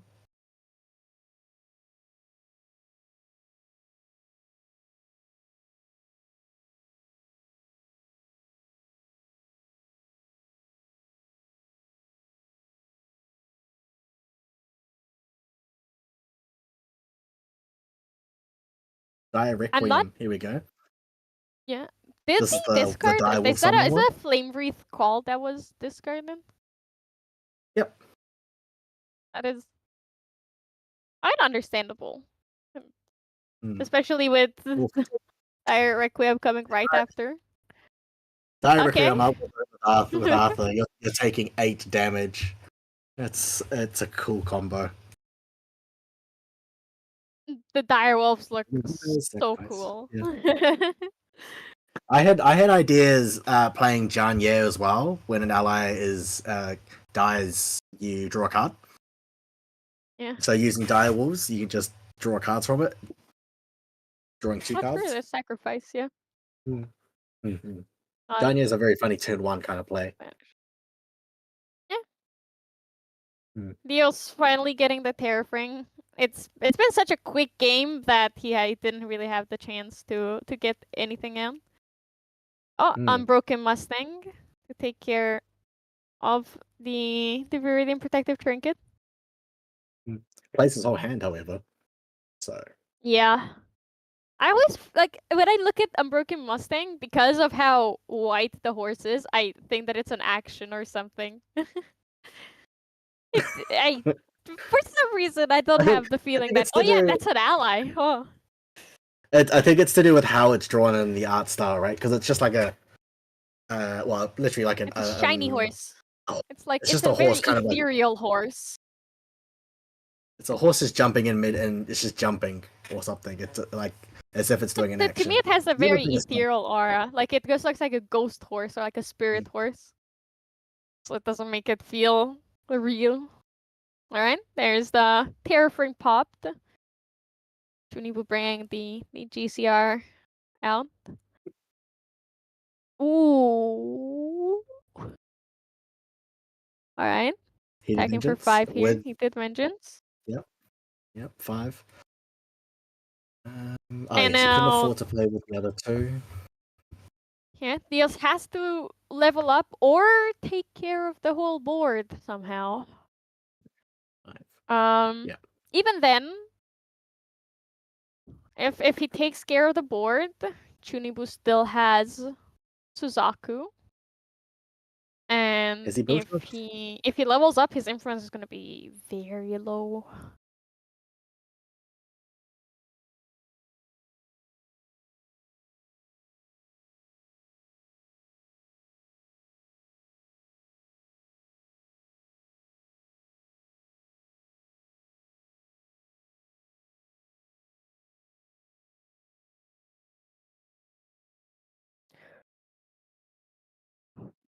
Let's see. Okay, the grill coming in. Most likely has a Vapor Jet Shield again under there. It is the Covenant of Thorns of this deck in that way. Where it's a it's a guaranteed damage prevention spell. So choosing not to level up, you just got to get 2 damage in. Even with the Vapor Jet Shield preventing 1, unless you got a Storm of Thorns, you're gonna delay it. You'll survive for a turn. Arthur and some other allies will push enough damage in. How many counters is Junibu on? I wish I could I'm not sure. I haven't noticed any like spell damage has happened. So they've just been taking damage from the Fate Stone's effect, Recollection effect. Yeah, and if there's at least 5, then he can hit through a Vapor Jet and a Storm of Thorns with just Suzaku. Oh yes, it's actually a good reminder. He's still he is a Serene Water Spirit as well. So yeah, he's currently at 26. 24. 24. Oh well, yeah. No, 26. 26. I looked at the 18 damage counters and my mind just went, oh yeah, that's as high as it goes. Either 26 or 31. Yeah. Pretty scary. Imagine a deck that only goes to level 2 having 31 life. It's a bit much. But even then, now he still has 5 damage on board. Impact Hammer, 7 damage on board. Imagine if Guardian had a, like a Berserker plate. No. Don't wanna. There is the Vapor Jet Shield, using the floating from Fracturize that was milled from the level 1 and Revitalizing Cleanse from Memory. Niels is in a very rough spot here. He is like his influence is 3. He can't level up next turn without big sacrifice. The Vapor Jet Shield will protect him for a while, but So if he's using Suzaku's coming. if he's using the Impact Hammer, is he going to do? Is it going to be a Heated Vengeance attack? Hitting for 7. Push 6 down to 6. Pushing damage is a good move. One can go to the Panzer to just stop it from fostering, or if you can math out Oh, red hair. red hair. Chow, red hair. Yes. Not killing the Chow, yeah, it enables the red hair. It takes 3. Oh, it takes 2. I mean, it was either way. It was Arthur's also a unique ally, a unique human ally. So it's all the it's all the same. Arguably, Arthur being the more powerful one out of the two of them.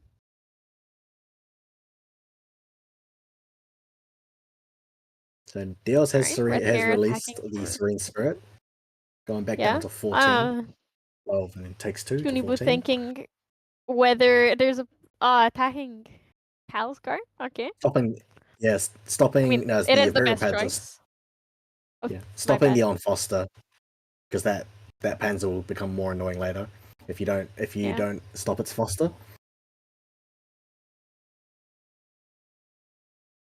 Will be a Not menace. attacking with the hammer. There's Which is smart. not Don't wanna wanting take to damage risk yet. taking damage, yeah.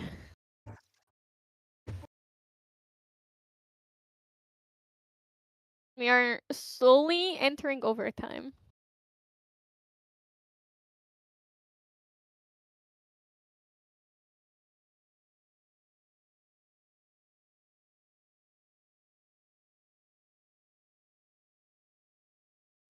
Safeguard amulet, which is smart. You won't be paying for any non-attack damage. Yeah, the Relic of Dancing Embers not doing much here. However, it is still only 6 damage it needs to be dealt. No more quick fix with the Serene Spirit. Just raw damage is what, 2 from the red hair, 1 from the impact hammer.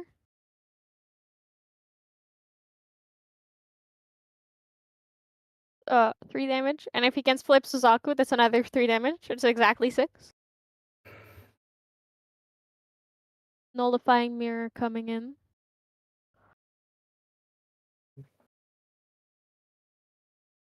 It is so hard to tell how many counters are on, and I'm terrible Surely at it's math. it is As I've seen, Surely, you know. yeah. Surely it's at 7. No, I don't. I actually, I really don't know. But if he attacks with the impact hammer, it might be at 7. I think 6 is very viable. Could be. Hmm. Math is hard. Does he want the on attack? Does he want to discard? Draws a card. Yeah, but he is needs to responding. discard a card.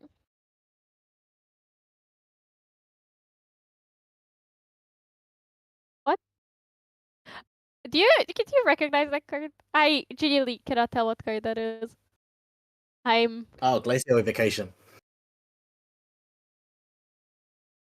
Deals 2 damage to target ally. If it's rested, deal 3. Because you rest to attack, it will take 3. So red hair will die. Yep. This is a good reaction. 1, 2. Yep, kills that. Preventing the 2 damage.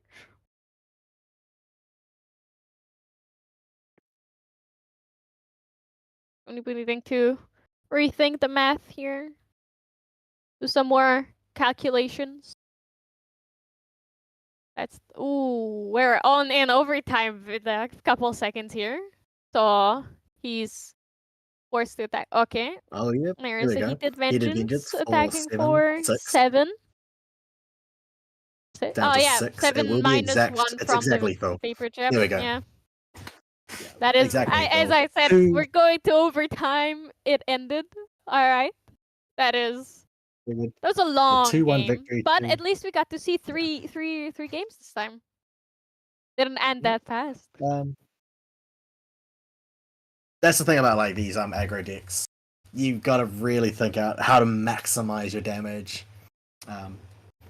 Guoja has that kind of has that ability to keep playing, and then in the late game, not late game, so like find his victory eventually. Red hair is a very good card here because it's very hard to take down.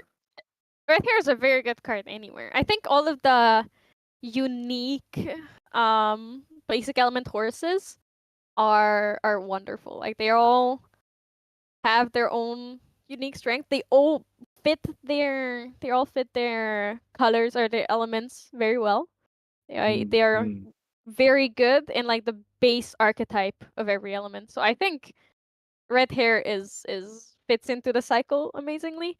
I think Joying is probably the least powerful one, or like the least like the jaw-droppingly amazing one out of the three of them. But I still think that he can be very strong.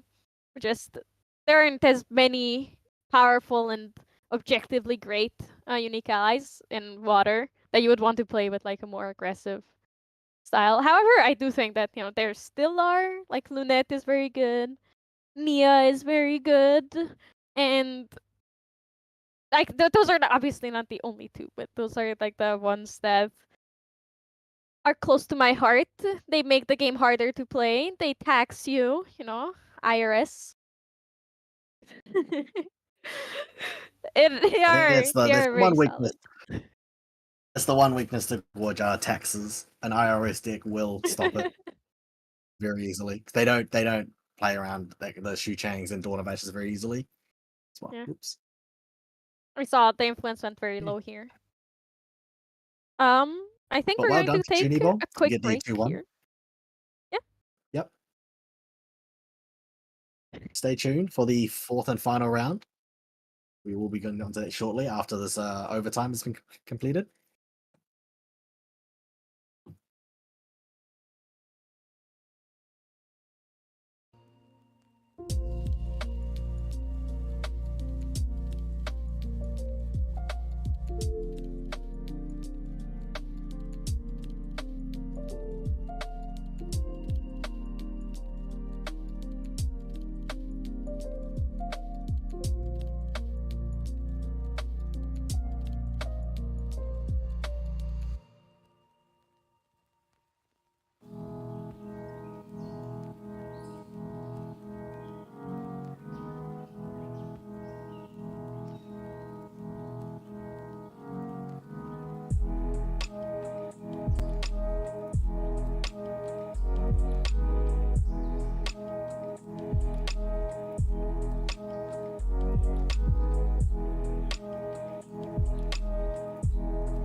everybody, and welcome back to the final round of today's Yeti Webcam Weeklies. I'm once again joined by my wonderful co-caster Freedom. How was last round for you? Hello there. It was very methodical actually. Like it was a kind of a chess game because you have a water player who has interaction. You have an aggro fire, which he needs to weave through all these like problems and finding an answer to all those interactions. But Shenu managed to get enough damage, get Method out, and gain to win 2-1. So he is now currently 3-0 tonight. Could he get the fourth and win himself a box? True, the value was crazy. The Yeti Weeklies are very worth it to join. They are almost every week on a Friday, on Thursday. Time zones are kind of rough. If you're in North America, it's on Thursday. If you're from Europe, Southeast Asia, or OC, it's on Friday. Depending if you're not on in the where US. you are. Yeah, if you're not in the Yeah. US, if you're not in NA, it's definitely a bit more awkward. But it is absolutely worth it to join. It's free to enter. You only have to pay for shipping for what you win. And you can win an entire box of the latest set of Grand Archive. It's good for practice. If you win a lot. So why not join? Yeah, I mean, if you win the event, that's great. If you manage to go, you just have to go 4-0 and you win yourself a box. Yeah, Some of these events usually end with like rounds. some of these events usually end with 2 4-0s or 3 4-0s, and you'll each get a box. It is amazing. Thank you very much for Yeti Gaming, to Yeti Gaming, Andy, for doing these events. Thank you for SBP for providing us casters the space to talk and do what we love, talk about the game we love, and for letting all of you at home take a look at some of the most interesting decks on the Yeti Weeklies. Speaking of interesting decks, though, the People's Champion, the GOAT himself, Jimmy Lay, is back on stream. We have Jimmy Lee, who's back with his Fire Exiogen. More of a kind of like a classic A and B version. There's not many new cards in his deck that he takes advantage. So he's not using the Blood Tempered Shroud that gives Omni Shroud because it's probably a bit too slow in his deck. He is using Annihilation. That is probably the only one of the new cards he's using. And he's up against Comrade Coheed. Now, you might remember him from Ascent Seattle, and day 1 he was in the earlier round, I believe it was round 2 on stream, round 2 or 3. He was playing a Fire Agro Diao-chan as well, kind of his own creation as well, because it was half allies and half, Diao-chan Fantasia shenanigans as well. And he was ripping up. He managed to get day 2. He was managed to finish in like the top 5 in day 2 at the end of day 1, but at the end of day 1 managed to get day 2, but he was unable to capture one of the top 8 spots in day 2, and he had a very spicy list. It was just kind of like a cobbled together list. He did say that he's a new player as well, which he did very well for a new player. Yeah. I mean, you can see the Omnidex numbers here. Almost, and 14,000 almost. Jimmy Lee needs no introduction. You know, you have to remember that he was one of the top 8 winners in top 8 finishes at the very first Ascent Houston with his Fire Agro Lorraine. So he is the pretty much like the Fire Lord. Yeah. Back then, Fire Lorraine and Fire Agro was objectively the strongest deck. And since then, he's kept with it, even as Fire kind of phased out of the meta and other elements have been deemed a lot stronger. But he sticks with it. He has the most fun decks. He had Domains Tony, now he's playing a very, very strong Fire Exiogen. And he does well with it. And he has fun. So it's awesome. He's what we want. So both of these players are currently 3-0. So Fire decks are doing very well. I think both players are just cleaning up. Also, it seems that we missed a few things here. There's been 2 materializations already. Coheed already has a sensor out, and what's that? Arthur, a Xiao Chow, and 2 Arthur, Hasties? I think they're clumsy apprentices. Clumsy? Oh, Yeah. yeah. The Mortal Ambition. No, the Mortal Ambition Yeah, region. yeah. They both have the swingy hair and with a pretty blue sky behind them. No? Interesting. I thought they were cleaning. I thought it was still like cleaning up from the last game. Oh well, bit of a delay, but we are in. They're already kind of like in turn 3, just trying to measure out how much damage they're currently on. So, just trying to work it out. And so they're turn 2. The sensor's a very interesting card. Very cool card. Shuts off. Oh, sensor has floating, a shuts off. card you need here. Yeah. Because Yes, Jimmy Lee likes to use his floating memory, so shutting off floating memory is very good. Yeah, Yeah, I believe Jimmy does he use. needs it to go to level 3. There is no. Doesn't. Probably not need, but it does. He does use a lot of floating in his deck. Floating memory. He does have a reduced. He has 3 reduced to ashes in his main, in case he wants to get rid of it.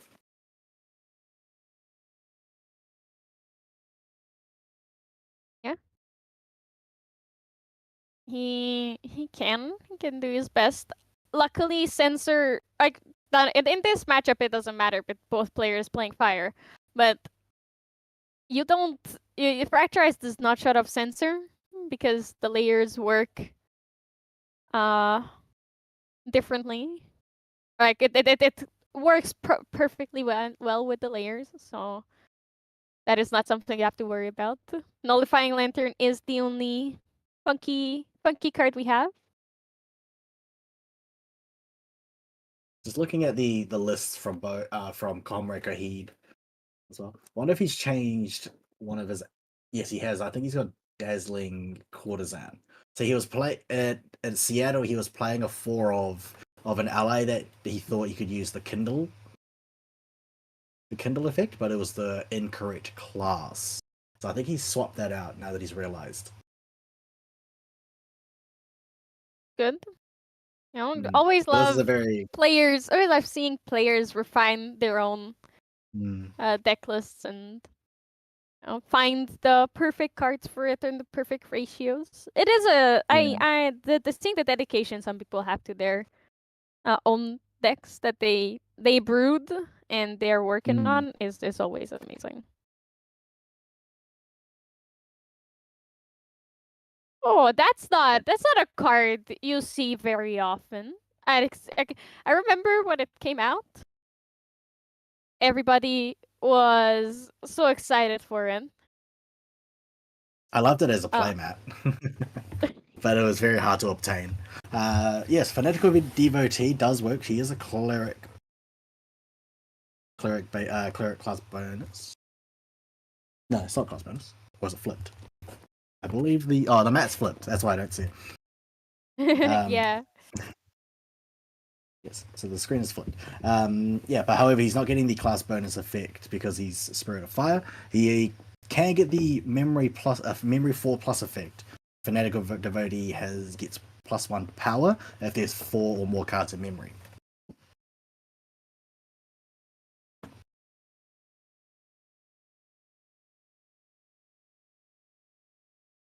But essentially, because the Arthur is on the board, you're going to be dealing 4 damage if you get the full memory. But 3 damage on its own is fine. That it's not something that you can scoff at. Like, just be like, it is what it is. Arthur is a very scary card, and even with immortality, you can go overboard. You can deal enough damage that they just can't recover from it in time. Now we've got Jimmy Lee, who's gone to level 3. He's popping his. Oh yes, level 3 and he passed. level up and just comfortably chill there for a bit. He does have. He's triggered the immortality effect. Yeah. The good thing here is for Jimmy is that Comrade Coheed is playing an allies deck. So the damage he doesn't have a fireball. He doesn't have any fast speed damage dealing that can just. Well, he has Vermilion Decree as the best. I think that is the strongest fast So what I speed see source of damage he has. I see that in Comrade Coheed, he doesn't have a response for when, well, for when Jin does his OTK attack. The only response he's got is 2 under fires, but they're currently in the sideboard. He just has to hope that Jimmy doesn't have anything to play off here. I mean, if he means flesh, he can just reset and then build influence again. He just has to hope that Jimmy dies before he does that. He goes for the kill. But at 35 damage counters, I would be scared. I mean, even with a low influence, that's a lot. He may not have. May not have a pole arm, but fast cure. Okay. Right. Fast cure down to 31. Oh, I think he's just gonna do some more attacks, more damage. Rebukes for what?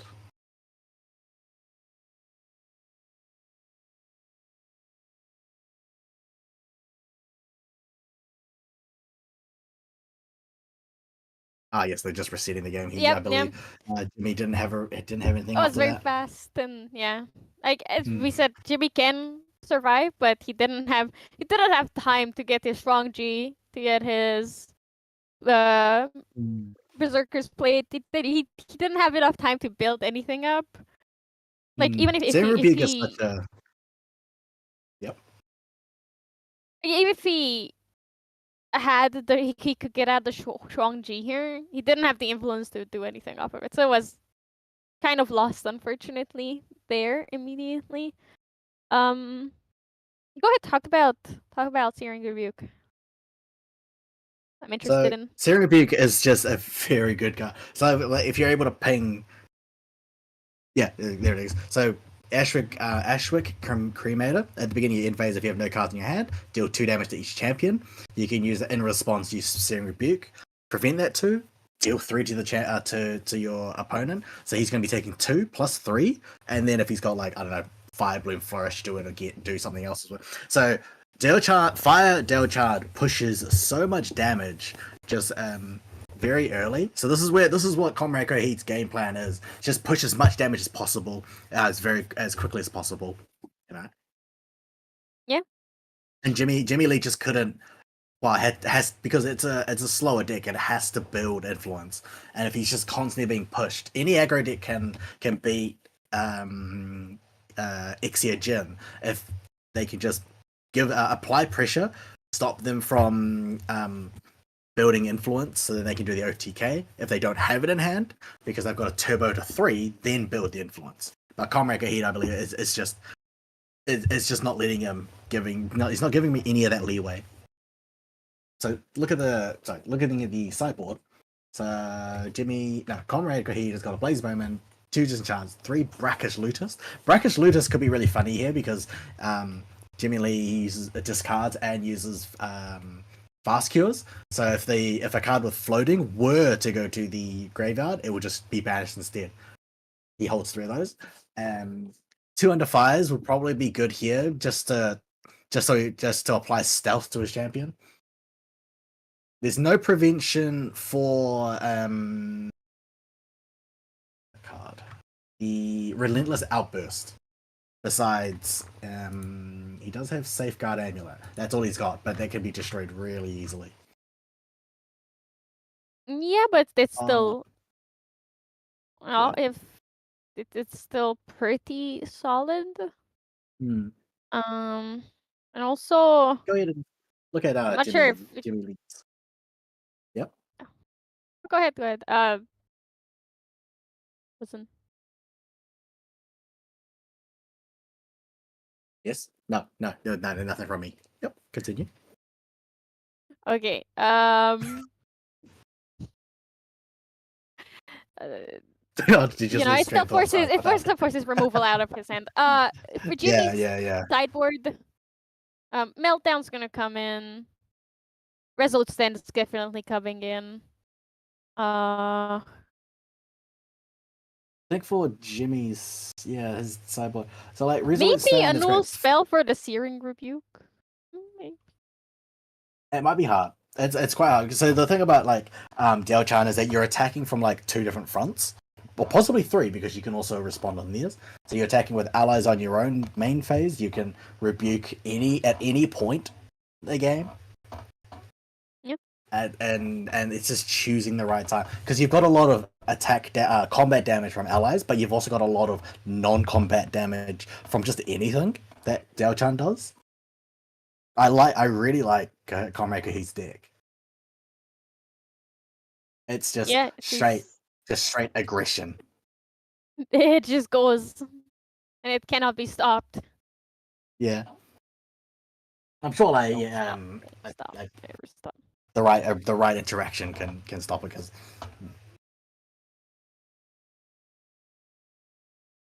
I believe it may lose to Fractals. It's a harder matchup for him for Water Fractals. True, but Water Fractals, it's a very rock paper scissors kind of thing that's going on right now. So he doesn't have to worry too much about it. He just has to avoid the matchup. Oh, there we go. Opens Already up a Clumsy. very Xiao big Xiao. board. Yeah. That was Clumsy red hair that was Xiao Xiao. turn. That was turn 1 off of 8 cards. Yeah. It Turn. goes kind of crazy. It goes crazy. Yeah, turn 1, Clumsy, draw a card. Red here, Xiao Xiao. 9 cards. That was a 9-card combo. No, very casual. Yes, but he fast kills. Yeah. I mean, even though he played 3 cards, the influence. 25 damage. Yeah, influence was still higher. This is very, very high.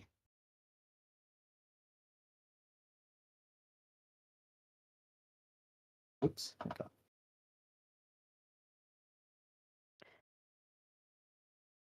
Oh, there's a hasty. All right, Jimmy. Also getting to that discard draw.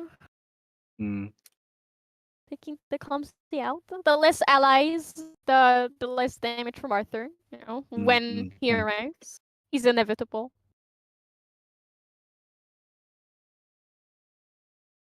I think don't want to fix that element, but the lighting on Jimmy Lee's playmat.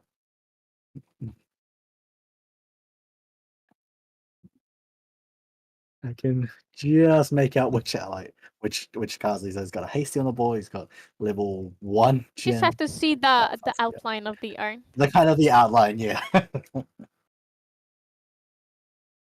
Red hair attacking. Yep. Great on attack.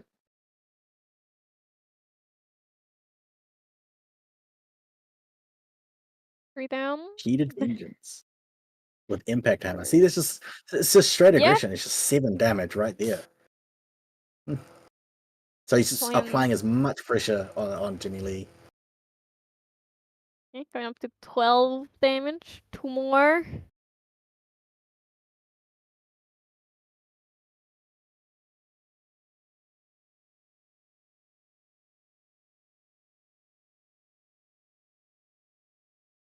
I'm silent like I can hear what they're talking about. I'm imagining a conversation here as the hands are. Yeah. He finishes the turn with Fire Bloom Flourish, Cleric Spell Fantasia with class bonus. He's currently a spirit, so he doesn't get that. At the beginning of your recollection phase, deal 1 to target champion. So it's just going to each turn, it's just going to keep pinging the champions for 1. This combo as well with Serene Rebuke, like I said earlier, you can target yourself and in response rebuke yourself instead. So instead of doing 1, it's doing 3 to your opponent.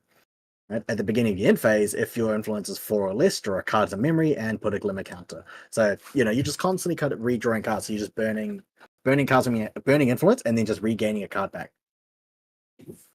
Yeah, and just Yeah. It's very easy to put down cards in this, to get rid of cards in this deck. Yeah, it's very good. It's very good for fire because you're just gonna burn your whole hand and you'll just draw back and then I would have keep your influence at 5, 6. Yeah. You want to keep your influence low, but not low, not too low. But it's also just good, really good for the recollection part, the class bonus. So he's gonna level up to level 1 to activate the class bonus of Fire Blend Flourish.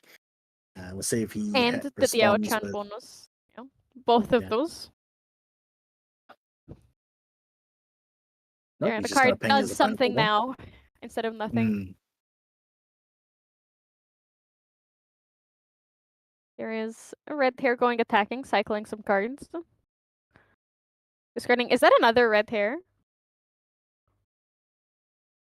Looks like it. It's just... I saw two like a tiny corner. Yeah. And it looks like the same little wiggle. Yeah. The corner. Our producer very kindly helping us out. Yeah. Thank you, and producer. dear viewers at home, with what the card in the graveyard is. It is a red hair, okay. Yeah. Iris Rococo. I believe at exactly 4 influence. Yeah. So that is 2 damage from Rococo. And then another 2 from the allies. Oh, their influence. There's okay. That might be enough. Ashwick Cremator. Yep. At the end of the end phase, no cards in hand. Deal 2 to each champion. I think that is enough. He hasn't even attacked with the allies. Oh, and he's got the Resolute Stand. My bad. So he's got Resolute Stand, so he's not going to get the last piece of damage. Otherwise, yeah, he would have had. He would have been enough, but the Resolute Stand came in. So it's forcing Jimmy to level up to 2. If he has the DG to 3, I believe he just banished the DG. Does he have? That, He has to have another one in hand. If that is, yeah. But then also that means that Comraker he can attack again with an even stronger board. Because that's already 3, 4, 5, 6, 7, 8, 9, 10. That's 10 points of damage on his next turn. 10. Yeah. Potentially 12. But clearing board. There's 1. Clearing the board is very good. No, it is not as much as you would like to see, but it is. There is the dungeon guide going up to level 3. Even though, like, Jin has immortality, I feel like that the one weakness of Jimmy's decks, generally I think all of them, is that by the time you get to level 3, your influence is so low because you have to rush there, otherwise you don't survive, and the win cons are level 3 centered. Is that in a meta where decks can win on level 0, and and there's a lot of counters to floating memory and cheap level ups now, that your influence just goes so low, and at that point you need really good survivability, and Jin has that. Jin is the only champion with immortality. But champion. But it is still not enough. One thing to note about Jimmy Lee's list is that remember in round 1 on the stream, he runs both the Fragmented Spirit of Fire and the Serene Spirit of Fire. So he'll choose which one he'll need based on the opponent. So in the first game he played against a Water Rye, so he used Fragmented Spirit of Fire because he could play slower. And this one, where he's up against Agro, he started with the Serene Spirit of Fire, so he can still use the Serene Spirit, the Serene release, because he knows that he's gonna get damage sent to him. He's just gonna get pressured by so much damage from Comrade Heat. Every turn, Comrade Heat is just doing 8+ damage per turn. The playing both spirits is pretty good. You get to adapt to whatever the matchup is. Oh, that's a lot of damage. He's just pushing Kinda damage. scary. Yeah. Remember, he still has their Serene, so 28. Nice. True. Yeah, he is 28. I suppose so. He is at 24. No, 34. Sorry, 34. Is he? He wants you materialize the Berserker Plate, or you could materialize the Chalice of Blood. He's at 21, so he's unlocked that. Yep. No. Berserker Plate, deal 3. He could OTK here too, because he only has to get 11 points of damage. It shouldn't be not overtly difficult. It's not impossible. It's not impossible. It's very easy for Jin to just deal 11 damage at least from nowhere. Yeah, and If then he's got the influence. game 3 will go on. He can also just pass here as well, because Jimmy Lee doesn't need to do anything. He can just wait for his opponent to ping to add his add damage counters. Yeah. Yeah. But at this point, now that Jimmy has and had the chance to stabilize a bit with Berserker Plate, dealing damage to him is a lot scarier than before. Because like you mentioned earlier, Comrade Kohit has no answer to an Jin OTK turn. So it is not a very good spot to be in, seeing Jimmy go back up on influence and start stabilizing with Berserker Plate and Strong G.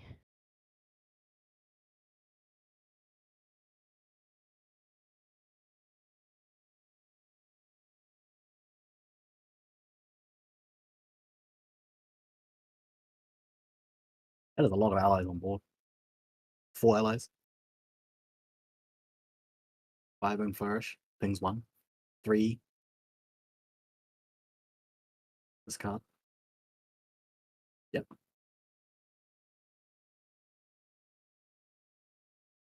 So 28. And I believe those are dazzling courtesans. Yes. 1, 2, 1, 2, 1. So doing 1 each, and then Chow doing 1 more. This is 4 each. 2 each. Yeah, Dazzling Courtesan is a very good card if you can activate this using its Kindle effect. Free card. Yeah. It is 0 cost. Indeed, that technically 0 cost. Mile. It is scary to look down, but like we said, if Jimmy has the combo in his hand, if he has that, I think so. Yeah. If he has the enrage, So I noticed that he just needs.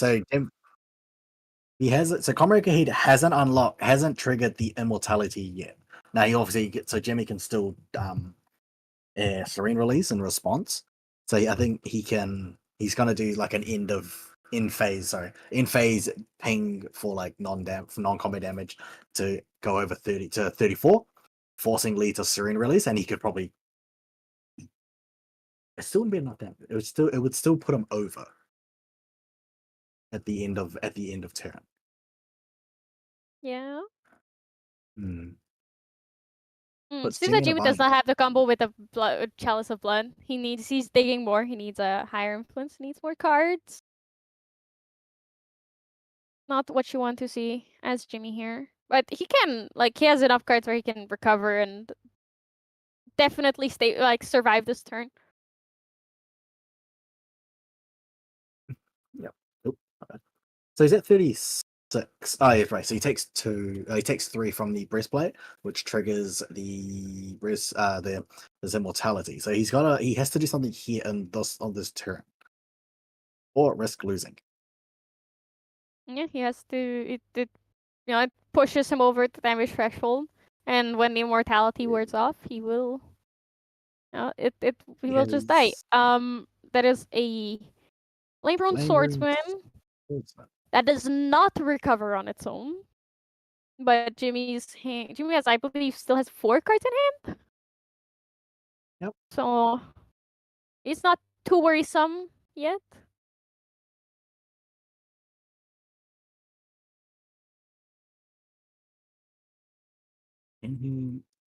Yes, so he does have Mint Oh, Flesh. there it is. Recovers There's 8. the Mint Flesh, recovering 8 down to 28 exactly.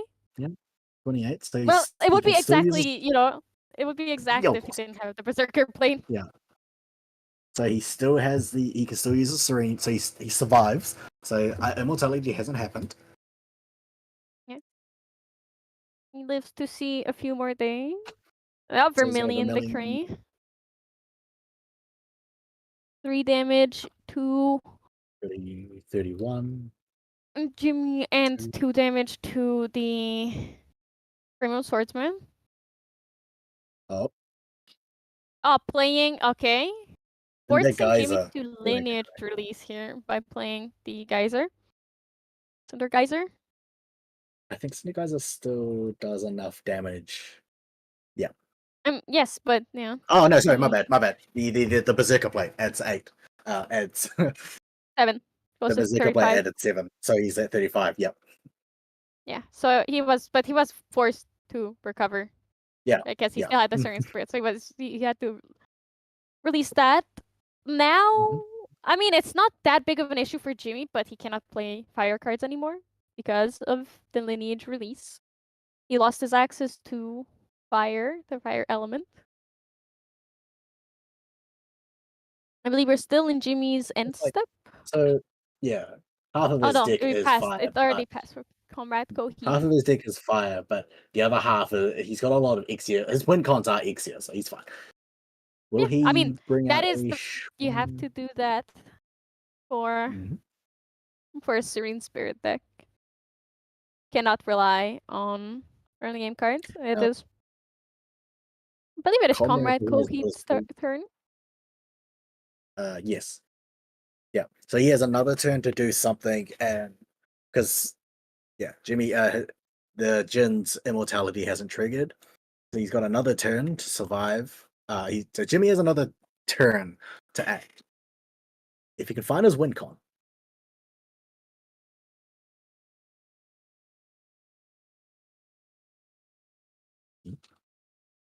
Yeah. Gets Well, I mean, sure, as in, like, Comrade Coheed gets Terrafring to survive and, hopefully stop Jimmy from being able to just kill him in one turn because of all of what he needs to invest into into the big attack. He might not have the disposable influence to pay for a Terrafring.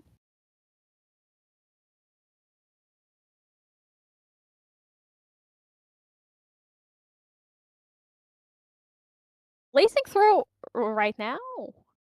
I mean, it would. Hmm.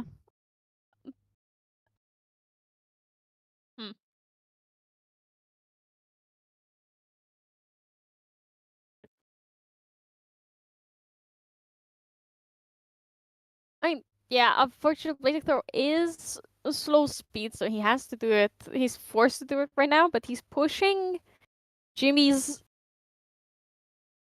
damage so high that he's going to be entirely reliant on that Terrafring taxing Jimmy enough. the Terrafring could also be the Under Fire if he's got enough to play that. I believe he does have So he's He's got 3 in hand. However, he could win through It is. He Shuang does not Ji. have. He could also proof of life. Yeah. Yep. It takes to take 10, put him up to 50. Yeah. His influence is a bit low currently, though. However, so it's he has to Yep, so recover. It's going to banish the Terraforming to force him. There's Spanish. Yep. Taxing every attack by an additional 2. Everything it costs 2. If he has Annihilation, it'd be really funny. Annihilation, just take 2, destroy every object that costs 2, and that's like almost everything on Comrade Heat's board. Everything there costs 2, except the True. the courtesans. But I mean, it's still. So 53 divided by 4. Wait, Shrinky is 5. No, 5. Yeah, 5. Okay. Yep, he had enough damage to just to beat Coheed here. So we're going on to game 3. Yep, 27 minutes left in the final round of this week's Yeti weekly. Yep. Like tournament. So Comrade Coheed Comrade Coheed just like deals so much damage that if he is level 3, like I said, it'll just deal so much pressure, just trying to deal as much damage as possible. If Jimmy Lee has just like freshly gets to level 3 and then passes, has no influence, he'll lose in that game. But if he can extend the game, he'll just recover with influence and then just find his win con. Or that's where like attacking with Shuangji, Comrade he doesn't have much doesn't have a response, right? He only has 2 under fires. Yeah. Yeah. He can't do too much to get out of it. Yeah. Put down Shuangji, Unfortunately. respond with Proof of Life, take 10, possibly take 20 or take 40.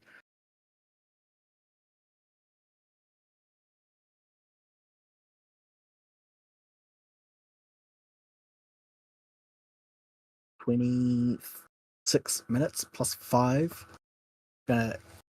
Both games have been quick. Second game as well, slightly longer.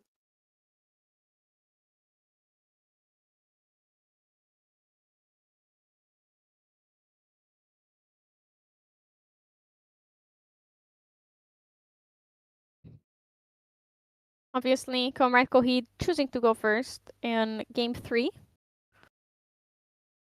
With a normal, good old reliable Spirit of Fire.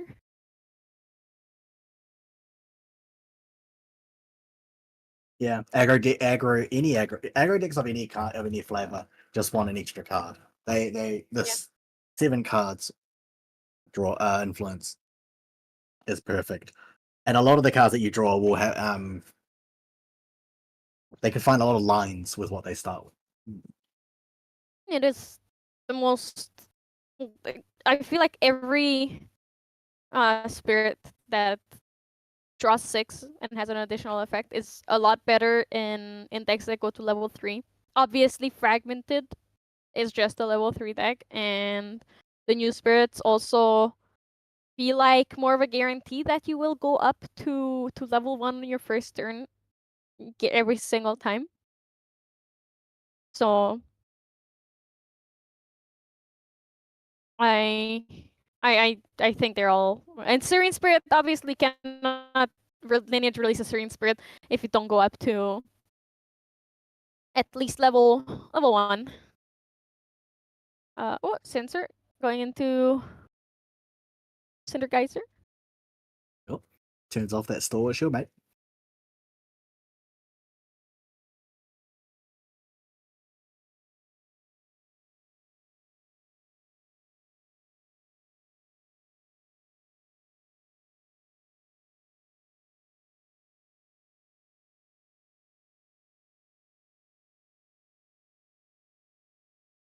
Fanatical Devotee. Oh. It's a good turn. It's a very solid turn. Work on Reko Heat there. Ashwick Cremator and the Fanatical Devotee. Unfortunately, neither have the class bonus activated currently. However, the Fanatical Devotee needs the memory 4+ bonus, which he Comrade has. Kohi does have, yeah, with 5 cards in memory after the Ashwick Remater. So that was another 5 damage this turn from the allies. We didn't see that explosive turn 1 play this time. So it's Jimmy only being put at 7. Somewhat, let's say, low for an aggro deck. That's giving him time. What we got? Shouldn't it be 8? Did I miss the? Oh no, the hey.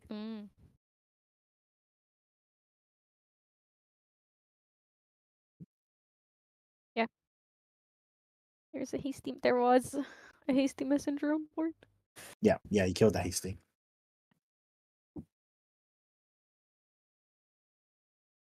There's a sent Houston and Auckland promo hasty. Quite hard to come by, even though there was a quite a high population for those cards. I mean, at the time it was high, but now the game has grown so much and there are so many people playing that every other Sand promo since then is just more populous, I think. Oh, there you go. Meltdown Meltdown on the sensor. Makes sense. Wow.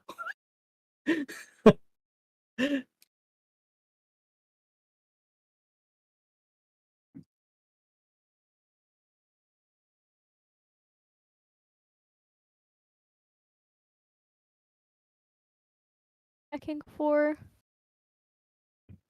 2. Yep, 2.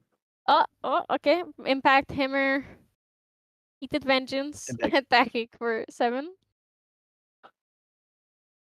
Love it. Rococo. 2. Influence of 4. Deals 2. Attack for 1. Yep. Attack and then for... he's going to use the Fanatical Devotee. Yep. Fanatical Devotee going. Oh, he's forced to Serene release the spirit already. That is unfortunate. There's way too early for that. It's not what you want.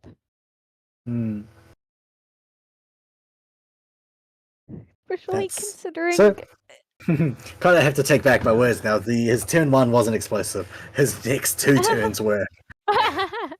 Yeah, it is. Turn 1 in contrast with the last 2 turns was nothing. You know, it's losing his DJ. Jubilee has 2 dungeon guides every single time. He has 2 dungeon guides every single time.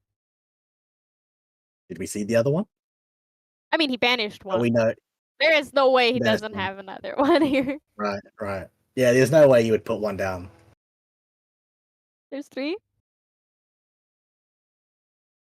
Yeah. Look at that. I see. I told you he has 2 every time, and every time going up to level 2, he banishes one of them. It's crazy. It is actual madness. This man's luck. Oh, Resolute Stand is a bit unfortunate. And I'll be fine. So now he's in a bind because he's already he's released the Serene Spirit. So that would mean he can't use his Rending Flames. He can't use his Creative Shocks. I have to get this check. he just has to go up to level 3 and start using the Exia cards. Although his influence is very low right now, and Comrade Coheed is the advantageous position here, with still a very solid board.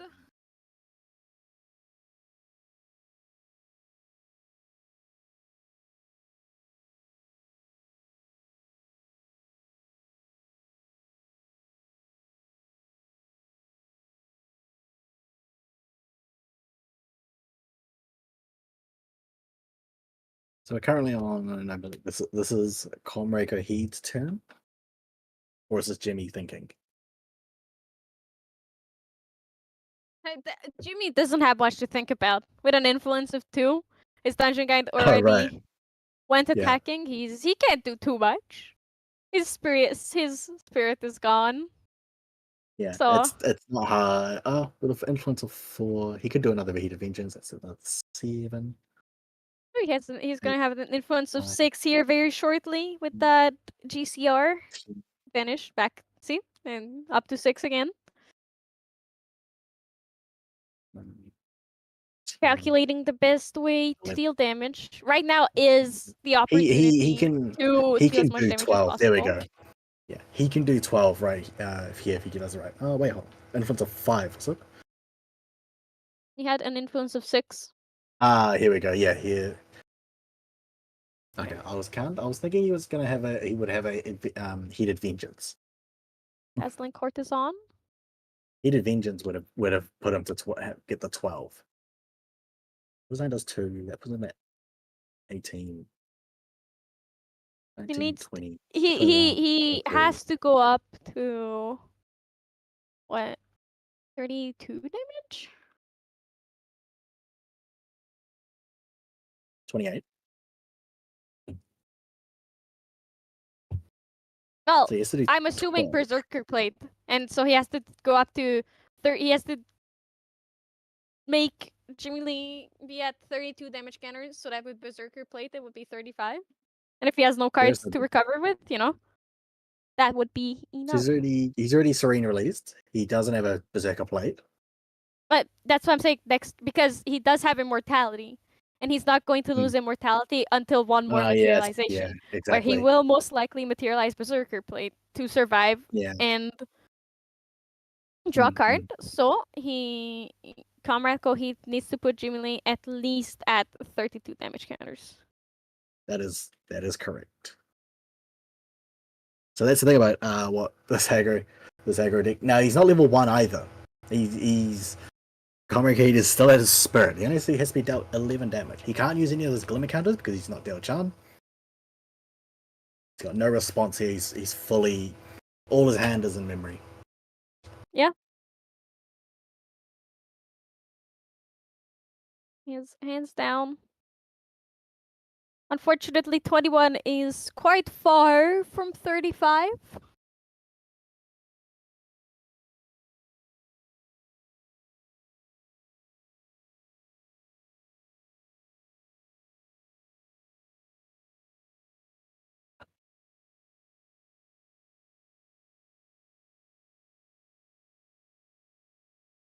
He's just thinking here, does he want the Berserker Plate or does he want the Chalice of Blood?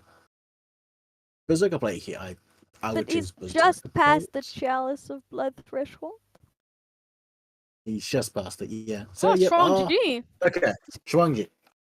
He just I has mean, to deal 11 it damage just- because Yeah, it's he not can't respond. impossible, but he can deal 4 Enrage, 5 here we damage right go. now. Enrage, yeah. Yeah. That is enough. That's I 4, believe. 5. 5. 5 damage, 6, 7. With Enrage, I believe that's plus 4. So that's 11. No, deal 4, sorry. And then 1 for every 4 damage. Yep, it was enough maths, yeah. 4. Yeah, it's that is game. Jimmy just needed to have what, 3 cards in hand, 4 cards in hand, or an influence He of dealt 4. 14, yeah. He dealt 14 damage. That's pretty math good for considering that his hand was his influence was non-existent. His opponent had a board of 1,000,000 allies, and There we he go. went crazy with it. Congrats, Jimmy, for going 4-0 once again with your Exeogen. He's doing True Cactus Gaming proud. He's doing Jimmy things, being the people's champion, Jimmy- playing the Jimmy decks that people want to see Yeah. but don't see enough of. Pioneering. And I really Spice. enjoy these Jin plays. He's a very underrated champ. Underrated? He's just not looked at. Underrated, or Yeah. I don't know. I Underrated, yeah. think he's not utilized as much as he could be in competitive play, but I think people generally really do love and enjoy Jin because his gameplay is very straightforward, is fun. It is, yeah. It's amazing. I'm a big fan of Jin. It's- I'm glad that Jimmy also enjoys him because that means we have some good fun decks. a lot of his, yeah, like just on Mortal and Vision alone, Jin was kind of underwhelming, but then even Abyssal Heaven brought in the new Ixia cards, Annihilation, Tempered, Omni, yeah, whatever that is, the one that gives Omni Shroud. The one that gives up the shroud, yeah. That one is very good as well. But you can also just play classic Jin, just like what Jimmy Lee has just shown us, and got the win. There we go. Congrats, Jimmy. Congratulations to all of our other 4 players. There is still time in the round. I don't think all of them have been reported yet. No, So it's because we have 2 fire players who play quickly, so we're still waiting. yeah. So, but I mean, there's only like 8 minutes left in the round, so it's we were getting very close to the end. I would just like to thank you all for watching. Thank you, Freedom, for being here to cast. Thank you to You're welcome. Mr. Thank you, Tyler letting- OnceInLuv also for casting earlier. Mhm. And thank you thank to you. our producer. Thank you, Chica Blue, behind the for scenes. handling our madness. Thank you, Yeti Gaming and Andy, for hosting these wonderful events. Please don't forget to subscribe and like the stream if you've enjoyed it. There's also going to be a regional this weekend. Do not forget Tomorrow. the Yeti Online regional on Sunday. Tomorrow, isn't it? Or is it in 2 days? It's a Sunday. I'm pretty damn sure it's on Sunday. It's in 2 days, yeah. Look on the Depending on your Yeti time Discord. Yeah, exactly. For the Yeah, correct time. Sign-ups, we're not- please go sign up as soon as possible on the Yeti Discord. These are always very fun, even if you don't think that you will win. Practice for your in-person regionals if you have them is wonderful. Hanging out, talking to the people is always great. And yeah, thank you everybody for watching, and see you guys this Sunday actually.